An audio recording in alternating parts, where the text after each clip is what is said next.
Hi ಸ್ನೇಹಿತರೆ, ನಿಮಗೋಸ್ಕರವಾಗಿ ಪಠ್ಯಪುಸ್ತಕ ವಿಶ್ಲೇಷಣಾ ಸರಣಿ ಸಾಧನಾ ಸ್ಕೂಲಲ್ಲಿ ನಿಮಗೋಸ್ಕರ ಕೊಡ್ತಾ ಇದ್ದೀನಿ. ಸೊ ನೆನ್ಪಿಟ್ಕೊಳ್ಳಿ, ಈಗ ದ್ವಿತೀಯ PUC ಇತಿಹಾಸದ ಸರಣಿಗಳು ಬರ್ತಾ ಇದೆ. ಭಾಳ ಅದ್ಭುತವಾಗಿರ್ತಕ್ಕಂಥ ಸಮಗ್ರ ಪಾಠ ಪ್ರಶ್ನೋತ್ತರ ವಿಶ್ಲೇಷಣೆ ಬರುತ್ತೆ. ಜೊತೆಗೆ ನಿಮಗೆ ಅತಿ ಮುಖ್ಯವಾಗಿರ್ತಕ್ಕಂಥ ಅನೇಕ ಒಂದು ಪಠ್ಯಪುಸ್ತಕ ಒಂದು ವಿಶ್ಲೇಷಣೆ ನಿಮಗೆ ಸಿಗೋದ್ರ ಜೊತೆಗೆ ಅತ್ಯುತ್ತಮ ಪ್ರಶ್ನೋತ್ತರಗಳನ್ನು ಕೂಡ ನಿಮಗೋಸ್ಕರ ಪರಿಚಯಿಸ್ತಾ ಇದ್ದೀವಿ. ಸ್ನೇಹಿತರೆ, ಇದುವರೆಗೂ ಕೂಡ ಯಾರು ನಮ್ಮ ಚಾನಲ್ನ ಸಬ್ಸ್ಕ್ರೈಬ್ ಮಾಡಿಲ್ಲ, ದಯವಿಟ್ಟು ಸಬ್ಸ್ಕ್ರೈಬ್ ಮಾಡ್ಕೊಳ್ಳಿ. ನಿಮ್ಗೆ ಈ ಥರದ ಅನೇಕ ಪಠ್ಯಪುಸ್ತಕ ಸರಣಿಗಳು ಅದರಲ್ಲಿ ಸಿಗ್ತಾ ಹೋಗುತ್ತೆ ಅಂತ ಹೇಳ್ತಾ, ಇವತ್ತು ನಾವು ಅಧ್ಯಾಯ 4.1 ಪ್ರಾಚೀನ ಯುಗದಲ್ಲಿ ದ್ವಿತೀಯ PUCಯ ವೈದಿಕ ಸಂಸ್ಕೃತಿ ಬಗ್ಗೆ ಮಾತಾಡ್ತಾ ಇದ್ದೀವಿ.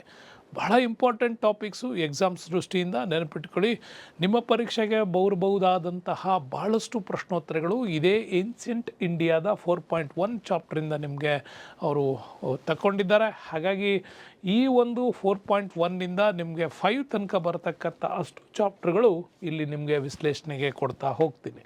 ಸೊ ಸ್ನೇಹಿತರೆ, ಬನ್ನಿ ಇವತ್ತಿನ ನಮ್ಮ ಪಾಠದಲ್ಲಿ ಏನು ಮುಖ್ಯಾಂಶಗಳಿದೆ ಅಂತ ನೋಡೋಣ. ಮುಖ್ಯಾಂಶಗಳಲ್ಲಿ ವೆರಿ ಇಂಪಾರ್ಟೆಂಟ್ ನಾವು ಇವತ್ತು ನೋಡ್ತಕ್ಕಂಥದ್ದು ಬಹಳ ಮುಖ್ಯವಾಗಿ ವೈದಿಕ ಸಂಸ್ಕೃತಿ ಅಂದರೆ ಏನು, ಅದರ ಅರ್ಥ ಏನು ಅನ್ನೋದ್ರ ಬಗ್ಗೆ ಮಾತಾಡ್ತೀವಿ.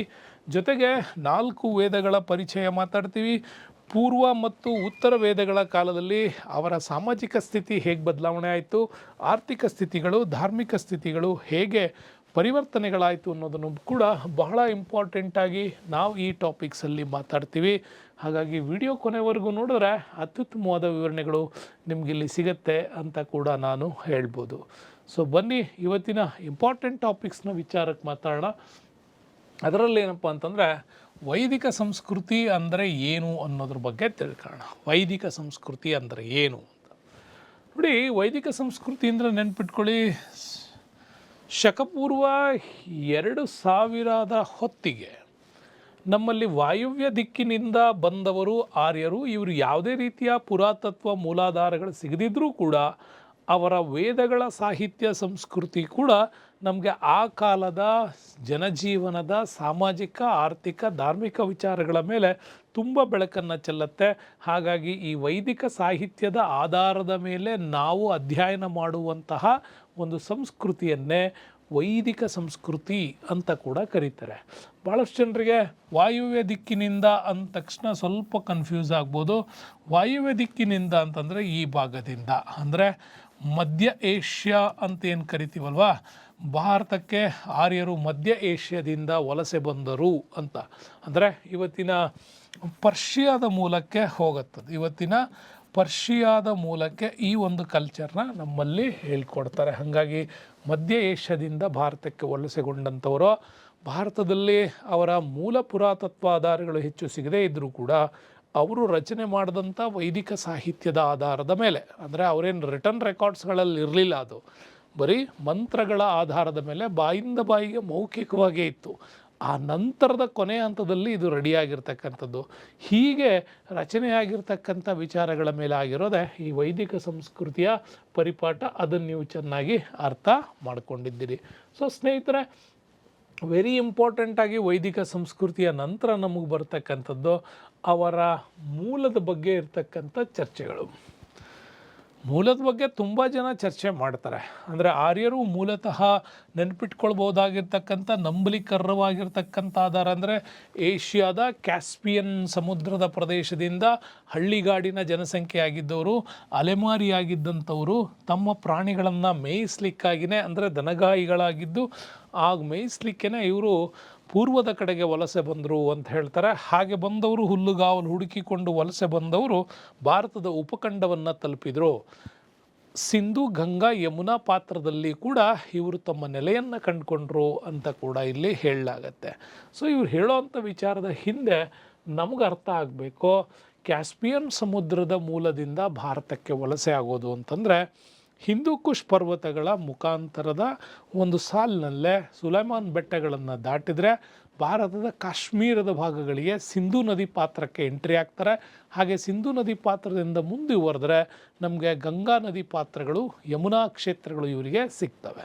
ಹಾಗಾಗಿ ಭಾರತಕ್ಕೆ ಇವರು ವಲಸೆಯಾಗಿರ್ತಕ್ಕಂಥ ಮೂಮೆಂಟಲ್ಲಿ ಏಷ್ಯಾದ ಕ್ಯಾಸ್ಪಿಯನ್ ಸಮುದ್ರದ ಭಾಗದಿಂದ ನಮ್ಮ ಹಳ್ಳಿಗಾಡಿನ ಅಲೆಮಾರಿಗಳಾಗಿದ್ದಂಥ ಇವರು ಮುಂದೆ ಹುಲ್ಲುಗಾವಲುಗಳನ್ನು ಅರಸ್ತಾ ಭಾರತದ ಈ ಪ್ರದೇಶಗಳಿಗೆ ನೆಲೆಯನ್ನು ಕಂಡುಕೊಂಡ್ರು ಅಂತ ಕೂಡ ಅಲ್ಲಿ ಹೇಳಲಾಗತ್ತೆ.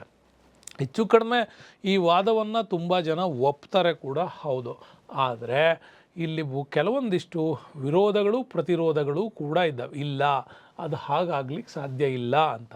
ಅದೇನೇ ಸಾಧ್ಯ ಇಲ್ಲ ಅಂತಂದ್ರೋ ಇಲ್ಲಿನ ಸ್ಥಳೀಯರಿಂದ ಇವರಿಗೆ ಪ್ರಬಲ ವಿರೋಧ ಎದುರಿಸಿದ್ರು ಕೂಡ ದಾಸ್ಯುಗಳೊಡನೆ ನಡೆದಂತಹ ಯುದ್ಧ ಅಂತ ಕರಿತಂದ್ರೆ ಮೂಲತಃ ಇಲ್ಲಿದ್ದಂಥವ್ರು. ಹಾಗೆ ಅವರ ನಡುವೆ ನಡೆದಂಥ ಯುದ್ಧ, ಅವರ ಪ್ರತಿರೋಧವನ್ನು ಎದುರಿಸಿ ಸಿಂಧೂ ನದಿ ತೀರದಲ್ಲಿ ಅಂದರೆ ಸಪ್ತ ಸಿಂಧು ಪ್ರದೇಶದಲ್ಲಿ ಇವರು ನೆಲೆಸಿದರು ಅಂತ. ದಾಸರು ಮತ್ತು ದಸ್ಯುಗಳ ನಡುವೆ ನಡೆದಂತಹ ಯುದ್ಧ ಅಂತ ಕೂಡ ಇದನ್ನು ಕರೀತಾರೆ. ಸೊ ನಿಮಗೆ ಉತ್ತರ ಭಾರತದ ಬಹುಭಾಗವನ್ನು ಆವರಿಸಿರ್ತಕ್ಕಂಥ ಅಂದರೆ ಗಂಗಾ ಮತ್ತು ಯಮುನಾ ನದಿ ಪಾತ್ರದ ಸಂಪೂರ್ಣ ಪ್ರದೇಶಗಳಲ್ಲಿ ಇವರು ನೆಲೆಸಿದ್ರಿಂದಾಗಿ ಈ ಪ್ರದೇಶವನ್ನು ಆರ್ಯವರ್ತ ಅಂತ ಕೂಡ ಇದನ್ನು ಕರೀತಾರೆ. ಇಲ್ಲಿ ಸೋತಂಥ ದ್ರಾವಿಡರು ದಕ್ಷಿಣಕ್ಕೆ ವಲಸೆಯಾಗಲ್ಪಟ್ಟರು ಅಂತಲೂ ಕೂಡ ಹೇಳಲಾಗುತ್ತೆ. ಹಂಗಾರೆ ಮೂಲತಃ ನರ್ಮದಾ ನದಿ ಪಾತ್ರದಿಂದ ಗಂಗಾ ನದಿಯ ಪಾತ್ರದವರೆಗೂ ಕೂಡ ಇಲ್ಲಿ ಮೂಲತಃ ಇದ್ದವರು ದ್ರಾವಿಡರು. ಆ ದ್ರಾವಿಡರ ಮೂಲವನ್ನು ಹಿಡ್ಕೊಂಡು ಹೋದರೆ ನಿಮಗೆ ದಾಸರು ಮತ್ತು ದಸ್ಯುಗಳು ಅಂತ ಸಿಗ್ತಾರೆ. ಹೀಗೆ ದಾಸರು ಮತ್ತು ದಸ್ಯುಗಳ ನಡುವೆ ನಡೆದಂಥ ಕದನ, ಮತ್ತಿನ್ನೂ ಹೇಳ್ತಾರೆ ಆಮೇಲೆ ದಶರಾಜರ ಕದನ ಅಂತ ಕೂಡ ಕರಿತೀವಿ, ಅದು ಕೂಡ ನಡೆದಿದೆ. ಹೀಗೆ ನಡೆಯೋದ್ರ ಮುಖಾಂತರವಾಗಿ ಇಲ್ಲಿ ನಮಗೆ ಎಂಟ್ರಿ ಆಗ್ತಕ್ಕಂಥ ಅನೇಕ ಸಪ್ತ ಸಿಂಧು ಕ್ಷೇತ್ರಗಳಲ್ಲಿ ನೆಲೆಗಾಗಿ ನಡೆದಂಥ ಹೋರಾಟಗಳಲ್ಲಿ ಅನೇಕ ಕಥೆಗಳು ನಮ್ಮಲ್ಲಿ ಇದ್ದಾವೆ. ಆದರೆ ನಾನು ಆ ಒಂದು ಕಂಪ್ಲೀಟ್ ವಿಚಾರಗಳನ್ನು ಹೇಳೋಕ್ಕಿಂತ ನಿಮ್ಮ ಪುಸ್ತಕದಲ್ಲಿ ಬಹಳ ಮುಖ್ಯವಾಗಿ ಅವರು ಹೇಳಿರ್ತಕ್ಕಂಥದ್ದು ಮೂಲತಃ ಇಲ್ಲಿ ದ್ರಾವಿಡ ಸಂಸ್ಕೃತಿ ಇತ್ತು. ಈ ದ್ರಾವಿಡ ಸಂಸ್ಕೃತಿಯ ಮೇಲೆ ಆರ್ಯರ ಪ್ರಭಾವ ಆಗಿದ್ದರಿಂದಾಗಿ ಉತ್ತರ ಭಾರತದಿಂದ ದ್ರಾವಿಡರು ದಕ್ಷಿಣ ಭಾರತಕ್ಕೆ ನೆಲೆಯನ್ನು ಕಂಡುಕೊಂಡ್ರು ಅಂತ ಹೇಳ್ತೀವಿ. ಉತ್ತರ ಭಾರತದಲ್ಲಿ ನೆಲೆಸೋದಕ್ಕೆ ಆರ್ಯರು ಬಂದರು. ಹಾಗಾಗಿ ಅದರ ಮೂಲ ವಿಚಾರದಲ್ಲಿ ದಾಸರು ಮತ್ತು ದಸ್ಯುಗಳ ನಡುವೆ ನಡೆದಂಥ ಕದನವೇ ಅಲ್ಲಿ ಎಕ್ಸ್ಪ್ಲನೇಷನ್ಸ್ ಬರ್ತದೆ. ಮತ್ತು ನಮಗಲ್ಲಿ ಇನ್ನೂ ಇಂಪಾರ್ಟೆಂಟಾಗಿ ದಶರಾಜರ ಕದನದ ಬಗ್ಗೆನೂ ಕೂಡ ಎಕ್ಸ್ಪ್ಲನೇಷನ್ಸ್ ಇದೆ. ಬಟ್ ನಿಮ್ಮ ಪುಸ್ತಕದಲ್ಲಿ ಅಷ್ಟು ಒಂದು ವಿಚಾರಗಳು ಇದರಲ್ಲಿ ಕೊಟ್ಟಿಲ್ಲ. ಆದರೆ ಕೆಳ ಹಂತದ ಕ್ಲಾಸ್ಗಳಲ್ಲೂ ಮತ್ತು ನೀವು ಡಿಗ್ರಿ ಬೇಸ್ಡಲ್ಲಿ ಓದುವಾಗ ಇದಕ್ಕೆ ಸಿಗತ್ತೆ. ಇನ್ನು ಹೈಯೆಸ್ಟ್ ನಿಮಗೆ ಬೇಕು ಅಂದರೆ ಸಾಧನಾ ಅಕಾಡೆಮಿಯಲ್ಲಿ ಇದಕ್ಕೆ ಸಂಬಂಧಪಟ್ಟಂಥ ವಿಶ್ಲೇಷಣಾ ಕ್ಲಾಸ್ಗಳು ಇನ್ನೂ ದೊಡ್ಡ ಮಟ್ಟದಲ್ಲಿದೆ, ಅದನ್ನು ನೀವು ನೋಡ್ಬೋದು. ಸೊ ನೆಕ್ಸ್ಟ್ ಬರೋಣ, ಸಪ್ತ ಸಿಂಧು ಪ್ರದೇಶ ಅಂದರೆ ಯಾವುದು ಅಂತೇಳಿ. ನೋಡಿ, ಸಪ್ತ ಸಿಂಧು ಅಂದರೆ ಸಿಂಧೂ ನದಿಯ 7 ಉಪನದಿಗಳ ಒಂದು ವಲಯ. ಅದರಲ್ಲಿ ಝೀಲಂ ಇದೆ, ಚೀನಾಬ್ ಇದೆ, ಬಿಯಾಸ್, ರಾವಿ, ಸಟ್ಲೇಜ್, ಸರಸ್ವತಿ. ಆದರೆ ಇಲ್ಲಿ 2 ನದಿಗಳ ಕಲ್ಪನೆ ಇದೆ, ದೃಶದ್ದತಿ ಮತ್ತು ಸರಸ್ವತಿ. ನೀವು ಜಿಯೋಗ್ರಫಿಕಲಿ ನೋಡೋದಾದರೆ ಈ 5 ನದಿಗಳು ನಿಮ್ಗೆ ಇವಾಗ ಇದೇ ಹೆಸರಿನಿಂದನೇ ಸಿಗ್ತವೆ, ಝೀಲಮ್ಮು, ಚೀನಾಬು, ಬಿಯಾಸ್, ರಾವಿ ಆ್ಯಂಡ್ ಸಟ್ಲೇಜ್. ಬಟ್ ಈ ನದಿಗಳಿಗೆ ನಿಮಗೆ ಋಗ್ವೇದ ಕಾಲದಲ್ಲಿ ನಿಮ್ಗೆ ಈ ಸಾರಿ ಎಕ್ಸಾಮ್ಸ್ಗೂ ಕೂಡ ಇದನ್ನು ಕೇಳಿದ್ದಾರೆ. ಋಗ್ವೇದ ಕಾಲದಲ್ಲಿ ಇವಕ್ಕೆ ಮೂಲ ಹೆಸರುಗಳೇ ಬೇರೆ ಇದ್ದಾವೆ, ಅದನ್ನು ಕೂಡ ನಿಮಗೆ ಗೊತ್ತಿದೆ. ಆದರೆ ಇಲ್ಲಿ ಸರಸ್ವತಿ ನದಿಗೆ ಆಗಲಿ ಅಥವಾ ದೃಶದ್ದತಿ ನದಿ ಕಲ್ಪನೆಗಳಿಗಾಗಲಿ ನಮ್ಮಲ್ಲಿ ಇಲ್ಲ. ಹಾಗಾಗಿ ತಾವು ಇಂಪಾರ್ಟೆಂಟಾಗಿ ತಿಳ್ಕೋಬೇಕು, ಆ 2 ನದಿಗಳ ಒಂದು ವಿಚಾರದ ಬಗ್ಗೆ ಎಕ್ಸ್ಪ್ಲನೇಷನ್ಸ್ ಇಲ್ಲ. ಆದರೂ ಸಪ್ತ ಸಿಂಧುವ 7 ನದಿಗಳ ಬಗ್ಗೆ ಇಲ್ಲಿ ನಮಗೆ ಎಕ್ಸ್ಪ್ಲನೇಷನ್ಸು ಸಿಗ್ತದೆ. ಇದನ್ನು ಚೆನ್ನಾಗಿ ಅರ್ಥ ಮಾಡ್ಕೋಬೇಕು. ಈ ಭಾಗದಲ್ಲಿ ಅವರು ನೆಲೆ ನಿಂತರು ಅನ್ನೋದನ್ನು ನೀವು ಅರ್ಥ ಮಾಡ್ಕೋಬೇಕು. ನೆಕ್ಸ್ಟ್ ಬರ್ತೀವಿ, ಯಾರ್ಯಾರು ಯಾವ್ಯಾವ ವಿಚಾರವನ್ನು ಇಲ್ಲಿ ಎಕ್ಸ್ಪ್ಲನೇಷನ್ಸ್ ಮಾಡಿದ್ದಾರೆ ಅಂತ. ಅಂದರೆ ಆರ್ಯರು ಭಾರತಕ್ಕೆ ವಲಸೆ ಬಂದರು ಅಂತ ಹೇಳುವಾಗ ಸ್ವಾಮಿ ದಯಾನಂದ ಸರಸ್ವತಿ ಅವರ ವಿಚಾರ ನಿಮಗೆ ಗೊತ್ತಿರಲಿ. ಸ್ವಾಮಿ ದಯಾನಂದ ಸರಸ್ವತಿಯವರು ಹೇಳಿರ್ತಕ್ಕಂಥದ್ದು ಟಿಬೆಟ್ ಮೂಲವನ್ನು ಹೇಳ್ತಾರೆ ಅವರು. ಓಕೆ, ಸ್ವಾಮಿ ದಯಾನಂದ ಸರಸ್ವತಿಯವರು ಭಾರತಕ್ಕೆ ಆರ್ಯರು ವಲಸೆ ಬಂದಿದ್ದು ಟಿಬೆಟ್ ಮೂಲದಿಂದ ಅಂತ. ಇನ್ನು ನೆಕ್ಸ್ಟು ಬಾಲಗಂಗಾಧರ್ ತಿಲಕ್ ಹೇಳ್ತಾರೆ, ಅವರು ಉತ್ತರ ಧ್ರುವ ಅಂತಂದರೆ ಅವ್ರ ಪ್ರಕಾರ ಆರ್ಕಟಿಕ್ ಮೂಲ ಅಂತ ಕೂಡ ಕರೀತಾರೆ. ಅವ್ರ ಪ್ರಕಾರ ಆರ್ಕಟಿಕ್ ಮೂಲದಿಂದ ಭಾರತಕ್ಕೆ ವಲಸೆಯಾದವರು ಅನ್ನುವಂಥದ್ದನ್ನು ಅವರು ಹೇಳ್ತಾರೆ. ಇನ್ನು ಮ್ಯಾಕ್ಸ್ ಮುಲ್ಲರ್ ಭಾಳಷ್ಟು ಇವ್ರದೇ ವಿಚಾರವನ್ನು ಇತಿಹಾಸದಲ್ಲಿ ಆರ್ಯರ ವಿಚಾರವಾಗಿ ನಂಬಿದ್ದಾರೆ. ಅದು ಮಧ್ಯ ಏಷ್ಯಾದಿಂದ ಭಾರತಕ್ಕೆ ವಲಸೆ ಬಂದವರು ಅನ್ನೋ ಕಾನ್ಸೆಪ್ಟೇ ಇಲ್ಲಿ ವೆರಿ ಇಂಪಾರ್ಟೆಂಟ್ ಆಗಿ ಇದನ್ನು ನಂಬಲಾಗಿದೆ.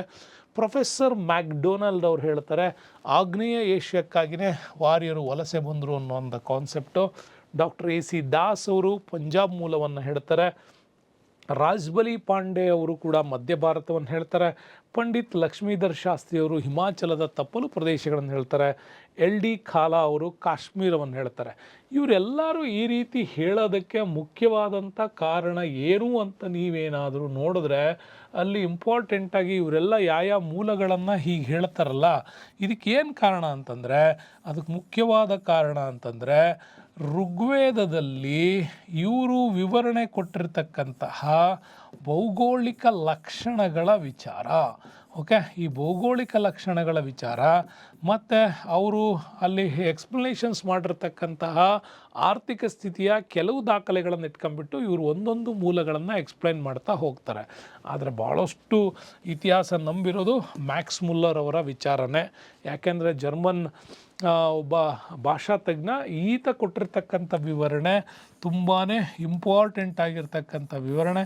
ಮಧ್ಯ ಏಷ್ಯಾದಿಂದ ಭಾರತಕ್ಕೆ ವಲಸೆ ಬಂದರು ಅನ್ನುವಂಥದ್ದು ಹೈಯೆಸ್ಟ್ ನಂಬಲಿಕ್ಕರ್ಹವಾದಂಥದ್ದು ಇವನೇ ಕೊಟ್ಟಿದ್ದು. ಯಾಕೆಂದರೆ ಸಂಸ್ಕೃತದ ಉಚ್ಚಾರದ ಪದಗಳಿಗೂ ಆ ಮೂಲದಲ್ಲಿರ್ತಕ್ಕಂಥ ಉಚ್ಚಾರದ ಪದಗಳಿಗೂ ಸಾಮ್ಯತೆಯನ್ನು ತೋರಿಸ್ತಾ, ಜೊತೆಗೆ ಭೌಗೋಳಿಕ ಲಕ್ಷಣಗಳಿಗೂ ಸಾಮ್ಯತೆಯನ್ನು ತೋರಿಸಿದ್ದಾನೆ.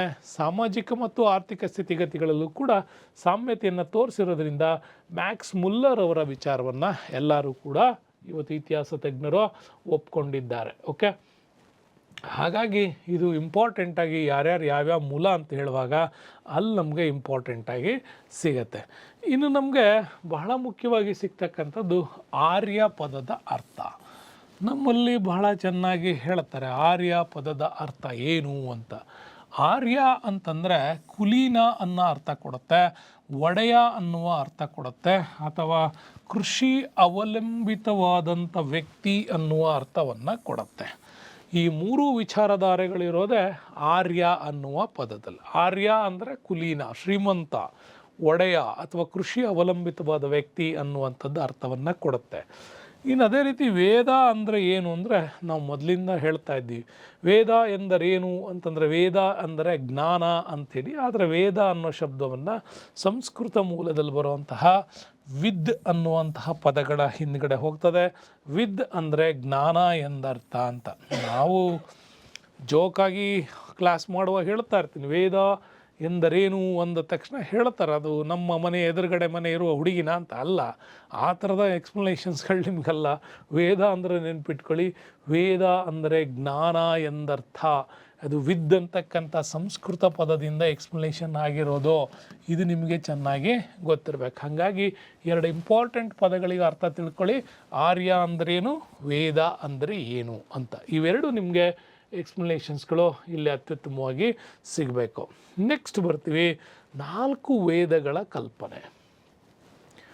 ನಮಗೆ ಯಾವಾಗಲೂ ಹೇಳ್ತಾ ಇದ್ದೀವಿ ನಾವು, ವೈದಿಕ ಸಾಹಿತ್ಯದಲ್ಲಿ ನಮಗೆ ಇಂಪಾರ್ಟೆಂಟಾಗಿ ಸಿಗ್ತಕ್ಕಂಥದ್ದು ಅವರು ರಚನೆ ಮಾಡಿರ್ತಕ್ಕಂಥ 4 ವೇದಗಳಲ್ಲಿ. ಅದರಲ್ಲಿ ಇಂಪಾರ್ಟೆಂಟು ಋಗ್ವೇದದ ಬಗ್ಗೆ ಮಾತಾಡ್ತಾರೆ. ಆಮೇಲೆ ಯಜುರ್ವೇದ, ಸಾಮವೇದ, ಅಥರ್ವಣ ವೇದ. ಋಗ್ವೇದದ ಕಾಲವನ್ನು ಪೂರ್ವ ವೇದಗಳ ಕಾಲ ಅಂತ ಕರೀತಾರೆ.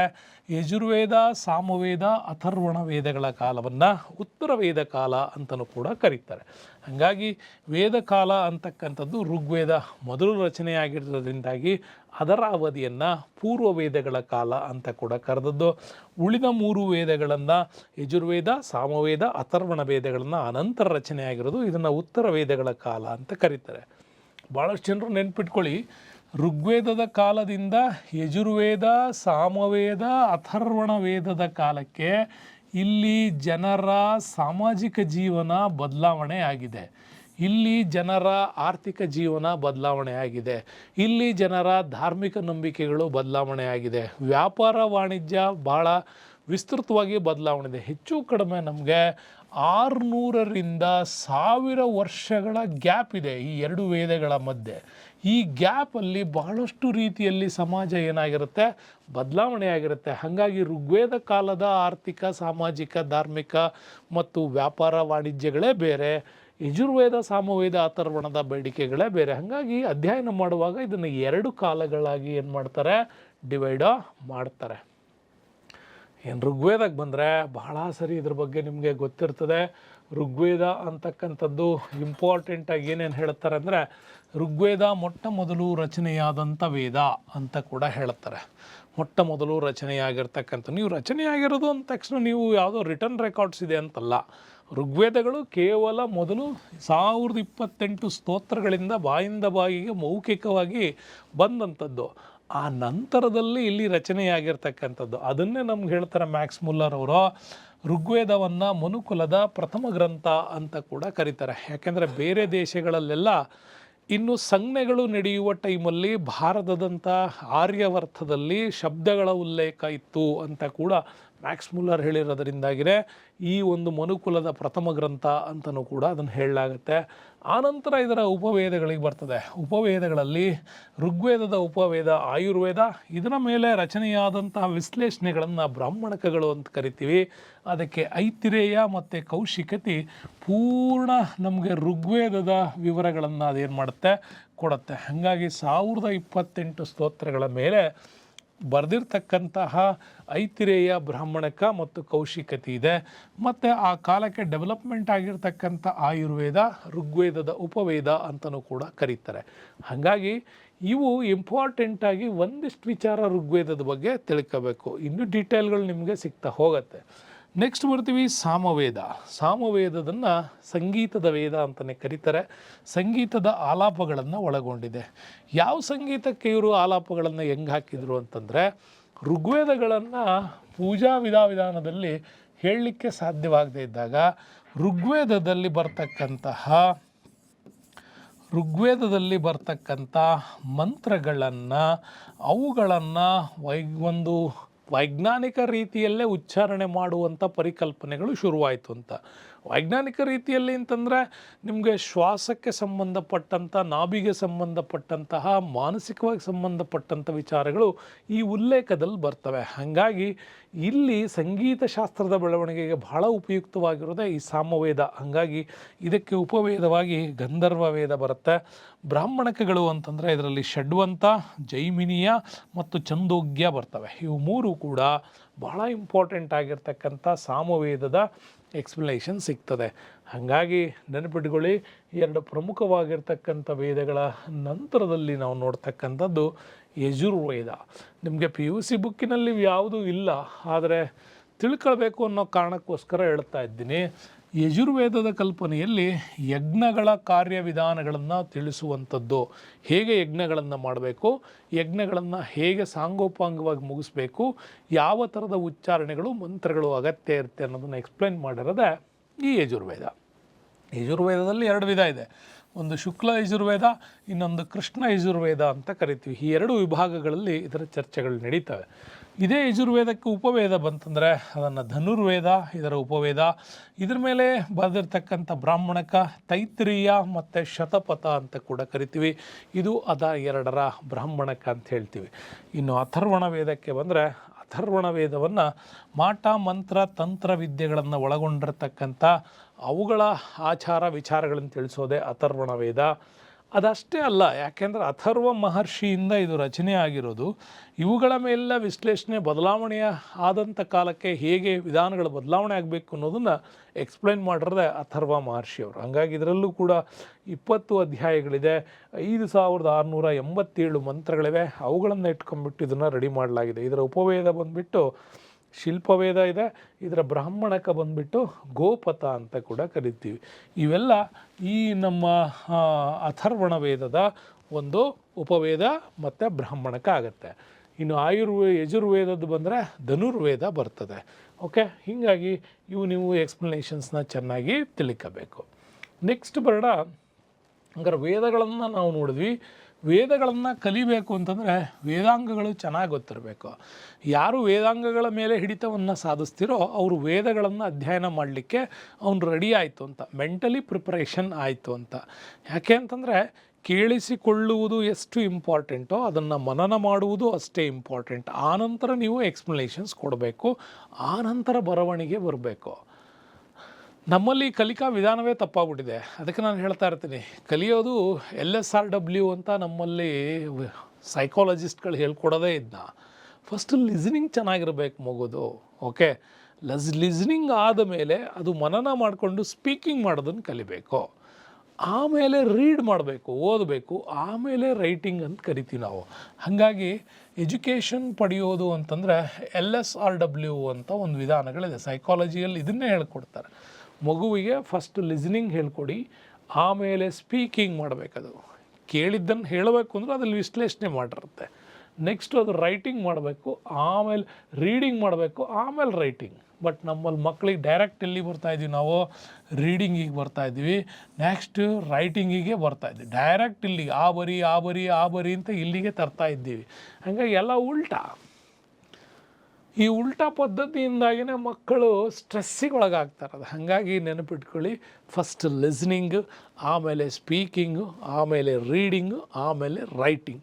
ಆ ಕಾಲದಲ್ಲ ಇತ್ತು. ಹಾಗಾಗಿ ವೇದಾಂಗಗಳು ಇರೋದಿಲ್ಲ. ಮೊದಲು ಶಿಕ್ಷಾ, ಕಲ್ಪ, ಜ್ಯೋತಿಷ್ಯ, ವ್ಯಾಕರಣ, ನಿರುಕ್ತ ಮತ್ತು ಛಂದಸ್, ಇದನ್ನೆಲ್ಲ ಚೆನ್ನಾಗಿ ಕಲಿತವನು ಮಾತ್ರ ವೇದಾಂಗಗಳನ್ನು ಪರಿಯಾಗಿ ಕಲಿತ ಮೇಲೆ ಅವನಿಗೆ ಈ ಉತ್ಪತ್ತಿ ಶಾಸ್ತ್ರಗಳು ಇವೆಲ್ಲ ಚೆನ್ನಾಗಾದ ಮೇಲೆ ಅವನಿಗೆ ವೇದಗಳನ್ನು ಹೇಳಲಿಕ್ಕೆ ಅವಕಾಶ ಕೊಡ್ತಾಯಿದ್ರು ಅಂತ.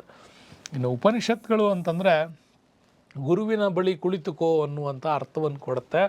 ಈ ಉಪನಿಷತ್ತುಗಳಲ್ಲಿ 108 ಉಪನಿಷತ್ತುಗಳಿವೆ. ಅವುಗಳಲ್ಲಿ 13 ಅತ್ಯಂತ ಪ್ರಮುಖವಾಗಿರ್ತಕ್ಕಂಥದ್ದು ಹೇಳ್ತೀವಿ. ಯಾವಾಗಲೂ ಎಕ್ಸಾಮಿಗೆ ಕೇಳ್ತಾರೆ ನಿಮಗೆ, ಕರ್ನಾಟಕ ಸರ್ಕಾರದಲ್ಲಿ ಬರುವಂಥ ಸತ್ಯಮೇವ ಜಯತೆ ಇದು ಯಾವ ಉಪನಿಷತ್ತಿಂದ ಹೇಳಲಾಗಿದೆ ಅಂತೇಳಿ. ಮಂಡುಕ ಉಪನಿಷತ್ತಿಂದ ಇದನ್ನು ತೆಗೆದುಕೊಳ್ಳಲಾಗಿದೆ ಅಂತ. ಹಾಗಾಗಿ ಗುರುವಿನ ಬಳಿ ಕುಳಿತುಕೊಂಡು ಕಲಿತ ಜ್ಞಾನವನ್ನು ವಿಶ್ಲೇಷಣೆ ಮಾಡ್ತಕ್ಕಂಥ ವಿಚಾರವೇ ಈ ಉಪನಿಷತ್ತುಗಳಲ್ಲಿ ನಾವು ಅದನ್ನು ಹೇಳ್ತೀವಿ. ಇನ್ನು ಧರ್ಮಶಾಸ್ತ್ರಗಳ ಬಗ್ಗೆ ಕೂಡ ಮಾತಾಡ್ತಾರೆ. ಧರ್ಮಶಾಸ್ತ್ರಗಳಲ್ಲಿ ಬಹಳ ಇಂಪಾರ್ಟೆಂಟ್ ರಾಮಾಯಣ ಮತ್ತು ಮಹಾಭಾರತವನ್ನು ಹೇಳ್ತೀವಿ. ಅದಕ್ಕಿಂತ ಮುಂಚೆ ಇಲ್ಲಿ ದರ್ಶನಶಾಸ್ತ್ರಗಳು ಇಂಪಾರ್ಟೆಂಟು. ದರ್ಶನಶಾಸ್ತ್ರಗಳಲ್ಲಿ ವೈಶೇಷಿಕ ದರ್ಶನಶಾಸ್ತ್ರ ಬರುತ್ತೆ. ಇದನ್ನು ಕಣಾದ ಮಹರ್ಷಿ ಕೂಡ ಬರೀತಾರೆ. ನಮ್ಮಲ್ಲಿ ವಿಜ್ಞಾನ ಹೇಳ್ಕೊಟ್ಟಿರೋದು ಪರಮಾಣುಗಳಿಂದಾಗಿದೆ, ಎಲೆಕ್ಟ್ರಾನಿಕ್ಸು, ನ್ಯೂಟ್ರಾನ್ಸು, ಪ್ರೋಟಾನ್ಸ್, ಇವುಗಳ ಕಲ್ಪನೆಗಳನ್ನು ಹೇಳುತ್ತಾರೆ. ಅದನ್ನು ಬಹಳ ವಿಶೇಷವಾಗಿ ಹೇಳಿದವರೇ ಕಣಾದ ಮಹರ್ಷಿ. ಬಟ್ ನಮಗೆಲ್ಲ ಕಲಿಸಿರೋದು ಮೇಷ್ಟ್ರುಗಳು ಹೆಂಗೆ ಅಂದರೆ ಇಂಗ್ಲೆಂಡ್ನವನು, ಬ್ರಿಟಿಷ್ನವನು, ಇನ್ಯಾರ್ದೋ ವಿಚಾರಗಳನ್ನು ಹೇಳ್ತಾ ಇದೆ. ಆದರೆ ಅವನು ವೈಜ್ಞಾನಿಕವಾಗಿ ಹೇಳ್ಕೊಟ್ರೆ ನಮ್ಮಲ್ಲಿ ಅದರೂ ಕೂಡ ಮುಂಚೆನೇ ಇತ್ತು ಅನ್ನೋದಕ್ಕೆ ಇದು ಒಂದು ಪ್ರೂಫ್ ಇದೆ. ಇನ್ನು ನ್ಯಾಯಶಾಸ್ತ್ರದ ಬಗ್ಗೆ ಗೌತಮ ಮಹರ್ಷಿ, ಯೋಗದ ಬಗ್ಗೆ ಪತಂಜಲಿ ಮಹರ್ಷಿ, ಸಾಂಖ್ಯದ ಬಗ್ಗೆ ಕಪಿಲ ಮಹರ್ಷಿ, ಇನ್ನು ಪೂರ್ವ ಮೀಮಾಂಸೆ ಅಂತ ಬಂದರೆ ಜೈಮಿನಿಯ, ಆಮೇಲೆ ಉತ್ತರ ಮೀಮಾಂಸೆ ಬಂತಂದರೆ ವ್ಯಾಸ ಮಹರ್ಷಿ. ಇವರೆಲ್ಲರೂ ಕೂಡ ದರ್ಶನಶಾಸ್ತ್ರಗಳನ್ನು ಬರೆಯೋದ್ರ ಮುಖಾಂತರವಾಗಿ ತಮ್ಮದೇ ಆಗಿರ್ತಕ್ಕಂಥ ವಿಶೇಷ ಸಾಮಾಜಿಕ ವ್ಯವಸ್ಥೆಗಳನ್ನು ರೂಢಿಸಿದವರು ಇವರು. ಇದಾದ ಮೇಲೆ ನಮಗೆ ಸೂತ್ರಗಳು ಅಂತ ಬರ್ತವೆ. ಒಬ್ಬ ವ್ಯಕ್ತಿ ತನ್ನ ದೈನಂದಿನ ಜೀವನದಲ್ಲಿ ಹೇಗೆ ಬದುಕಬೇಕು, ಎಷ್ಟು ನ್ಯಾಯಯುತವಾಗಿ ತಾನು ಬದುಕಿರುವ ಜೀವನಕ್ಕೆ ಕೊಡಬೇಕು, ಹಾಗೆ ತನ್ನ ಉತ್ತಮವಾದಂಥ ಜೀವನ ಪರಿಕರಗಳು ಹೇಗಿರಬೇಕು ಅನ್ನೋದನ್ನು ಭಾಳ ಸಿಸ್ಟಮೆಟಿಕ್ಕಾಗಿ ಲೈಫನ್ನು ನಮ್ಗೆ ಹೇಳ್ಕೊಡೋದೇ ಈ ಸೂತ್ರಗಳು ಅಂತ. ನಮಗೆ ಡೈಲಿ ಜೀವನವನ್ನು ಹೆಂಗೆ ನಡೆಸಬೇಕು ಅನ್ನೋದಕ್ಕೆ ಇವು ನಿರ್ದೇಶಿಸುವಂತಹ ಮಾರ್ಗದರ್ಶಿ ಸೂತ್ರಗಳು. ನಮ್ಮಲ್ಲಿ ಈಗಲೂ ಕೂಡ ಹೇಳ್ತೀವಿ, ಬೆಳಗ್ಗೆ ಎದ್ದು ಮುಖ ತೊಳೆದು ಸ್ನಾನ ಮಾಡಿ ಪೂಜೆಯನ್ನು ಮಾಡಿ ಆಮೇಲೆ ತಿಂಡಿ ತಿಂದು ಶಾಲೆಗೆ ಹೋಗು ಅಂತ ಅಮ್ಮ ಮಗನಿಗೆ ಯಾವಾಗೂ ಹೇಳ್ತಾ ಇರ್ತಾಳೆ ಮಕ್ಕಳಿಗೆ. ಆ ಮಕ್ಕಳು ನಾವೆಲ್ಲ ಒಂದು ಸರಿ ರಿವರ್ಸ್ ಕೇಳಿದವ್ರೆ, ಯಾಕೆ ಮೊದಲು ತಿಂಡಿ ತಿಂದು ಆಮೇಲೆ ಮುಖ ತೊಳೆದು ಆಮೇಲೆ ಸ್ನಾನ ಮಾಡಿ ಶಾಲೆಗೆ ಹೋಗೋಕ್ಕಾಗಲ್ವಾ ಅಂತ. ಹಂಗಿಲ್ಲ ಅದು. ಹೀಗೆಲ್ಲ ಯಾರು ಮಾಡಿದ್ರೂ ಏನಪ್ಪ ಅಂತ ಒಂದು ಸಾರಿ ಅಂತೀವಿ. ಇದೆಲ್ಲ ಏನು ಅಂದರೆ ಇದು ಸೂತ್ರಗಳಲ್ಲಿ ದರ್ಶನಶಾಸ್ತ್ರಗಳ ನಂತರ ಎಕ್ಸ್ಪ್ಲನೇಷನ್ಸ್ ಡೆವಲಪ್ ಆಯಿತು. ಹೇಗೆ ಒಬ್ಬ ವ್ಯಕ್ತಿ ತನ್ನ ದೈನಂದಿನ ಜೀವನದಲ್ಲಿ ಅತ್ಯುತ್ತಮವಾಗಿರ್ತಕ್ಕಂಥ ನಿರ್ದೇಶನಗಳಿಂದ ಅವನು ಬದುಕಬೇಕು ಅನ್ನೋದನ್ನು ತೋರಿಸ್ತೋ. ಹಾಗಾಗಿ ಧರ್ಮದ ಮಾರ್ಗದಲ್ಲಿ ನಡಿಬೇಕಾದ್ರೆ ಧರ್ಮಶಾಸ್ತ್ರ ಸೂತ್ರಗಳು, ಶೌತ ಸೂತ್ರಗಳು, ಗೃಹ ಸೂತ್ರಗಳು, ಹೀಗೆ ಪ್ರತಿಯೊಂದು ವಿಧಾನಕ್ಕೂ ಒಂದೊಂದು ಸೂತ್ರಗಳನ್ನು ಅಳವಡಿಸಿ ಹೇಳಲಾಗಿದೆ ಹೇಗಿರಬೇಕು ಮಾನವನ ಜೀವನ ಅಂತ. ನೆಕ್ಸ್ಟ್ ಬರ್ತೀವಿ ಮಹಾಕಾವ್ಯಗಳ ಬಗ್ಗೆ. ರಾಮಾಯಣ ಮತ್ತು ಮಹಾಭಾರತ ಇವೆರಡನ್ನೂ ಕೂಡ ಭಾರತದ ಮಹಾಕಾವ್ಯಗಳು ಅಂತ ಕರೀತಾರೆ.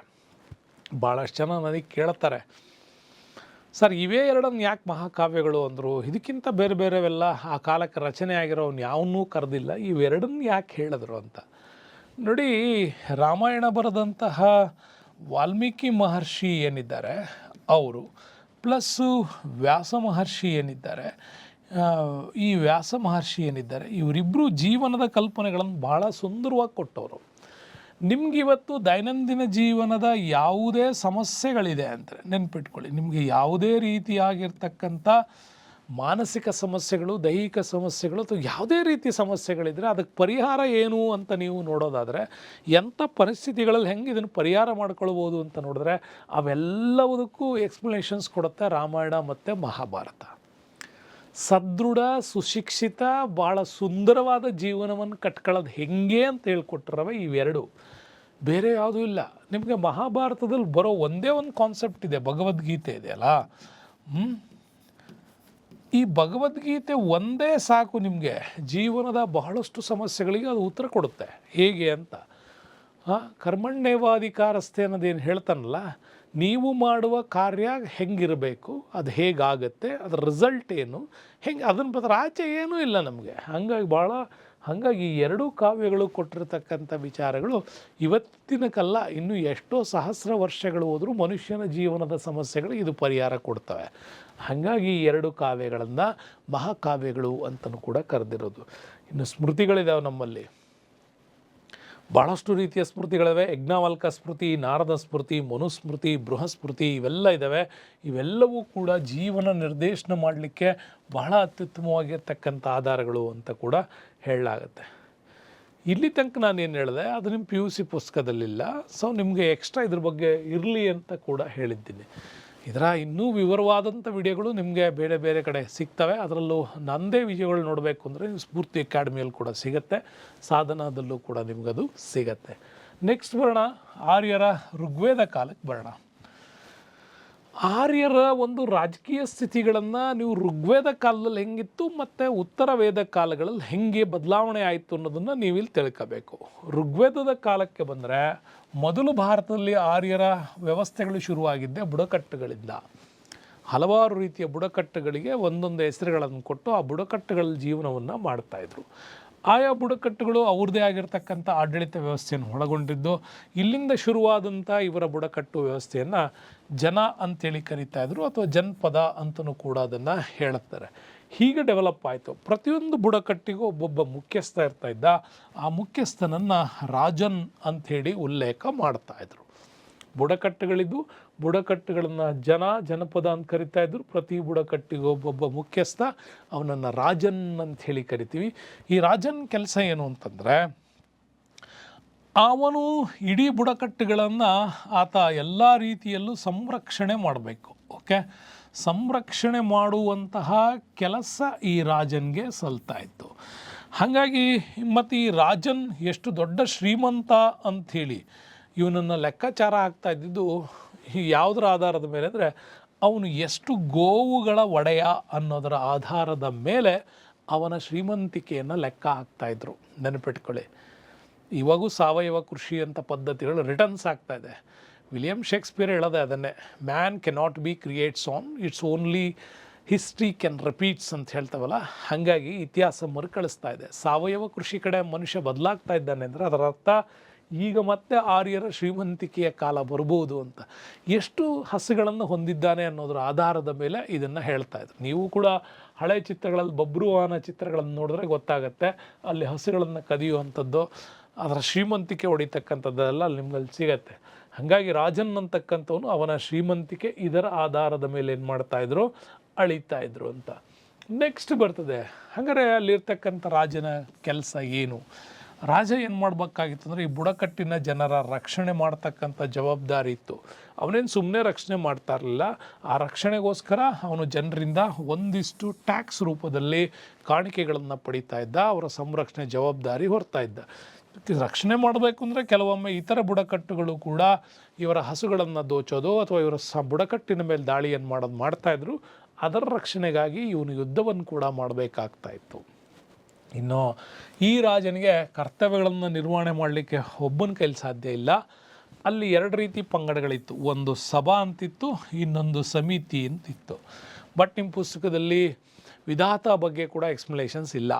ಇಲ್ಲಿ ಎದುರು ಕೆಡ ಸಭಾ ಮತ್ತು ಸಮಿತಿ ಕೊಟ್ಟಿದ್ದಾರೆ. ಸಭಾ ಅಂತಂದರೆ ಇದು ಹಿರಿಯರ ಗುಂಪು.